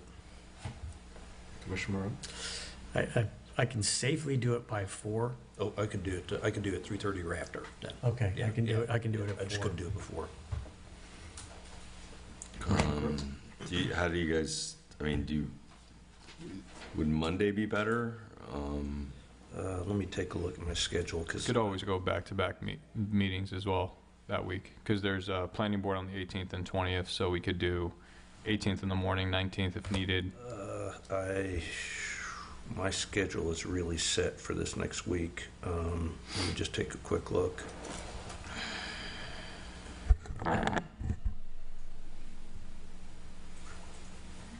Yeah, I mean, I absolutely need to convene with the clerk's office and Amber and Jenny, and then we also absolutely need to talk to the Commission on Ethics, and just, I want to give you guys like absolute, I mean, this is affecting your, So should we, in fairness, give the city attorneys a few days to sort this out, and then we can hold an emergency Zoom, or we can hold a Zoom and emergency Zoom, and then to schedule a date? 'Cause there would have to be 3 people, well, to schedule a date?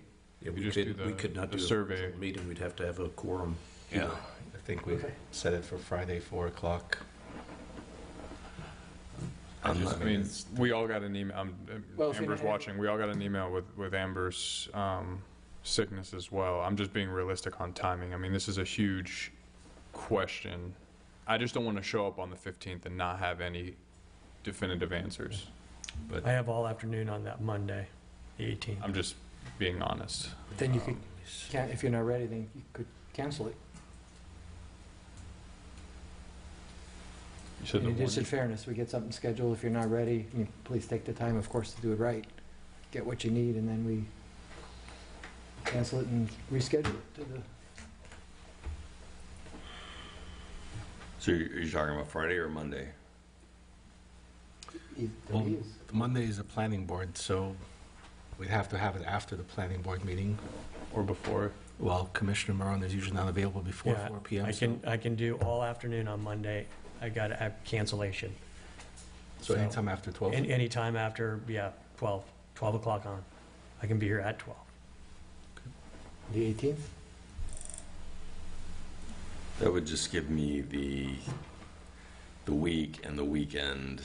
Yeah, because the weeks are so hectic, and then I would have the weekend to just concentrate on this and really, like, get it solid. I could move some things around and do Monday afternoon. What time? I could, if I had to. I'll cancel my stuff I'm doing on Monday afternoon. Like noon? Yeah, yeah. Well, no, I got something that I can't get out of. I could do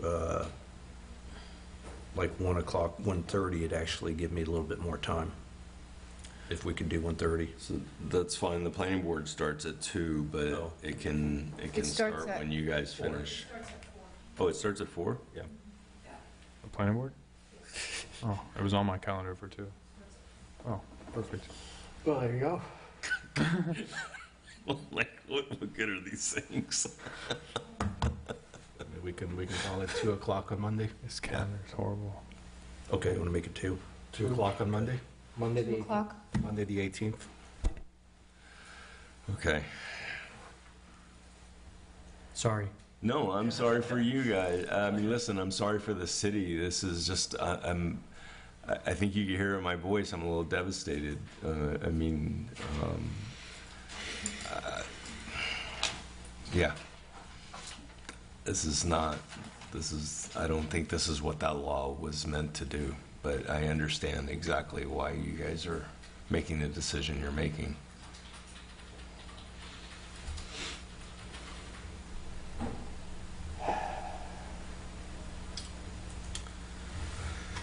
All right, so we are 2 o'clock Monday, the 18th.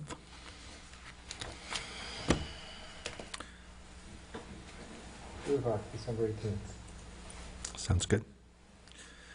Okay. Should we do staff reports? I really have nothing more to add. City manager? Bonfire Thursday night, past the grill. And Yep. That's, and I know we're, just if anybody's listening, and they want to know when the jetty's going to get worked on and be done, Jennifer let me know. It's, I think, starting in early January, maybe they'll be done by the end of January, maybe early February. Thank you. Thank you. That's it for me. Thank you. Commissioner Grill? Just real quick, we had a discussion a couple of meetings ago about virtual meetings, and I followed up. I had to do to contact the Florida League of Cities. The input I got back was exactly what City Attorney Dickman had told us. You got and basically contact your city attorney. So I played Monopoly. I didn't get my $200, but I came back to start. So. But they basically had the exact same view as City Attorney Dickman. So that's all. Thank you. All right. Thank you, everyone. We are adjourned.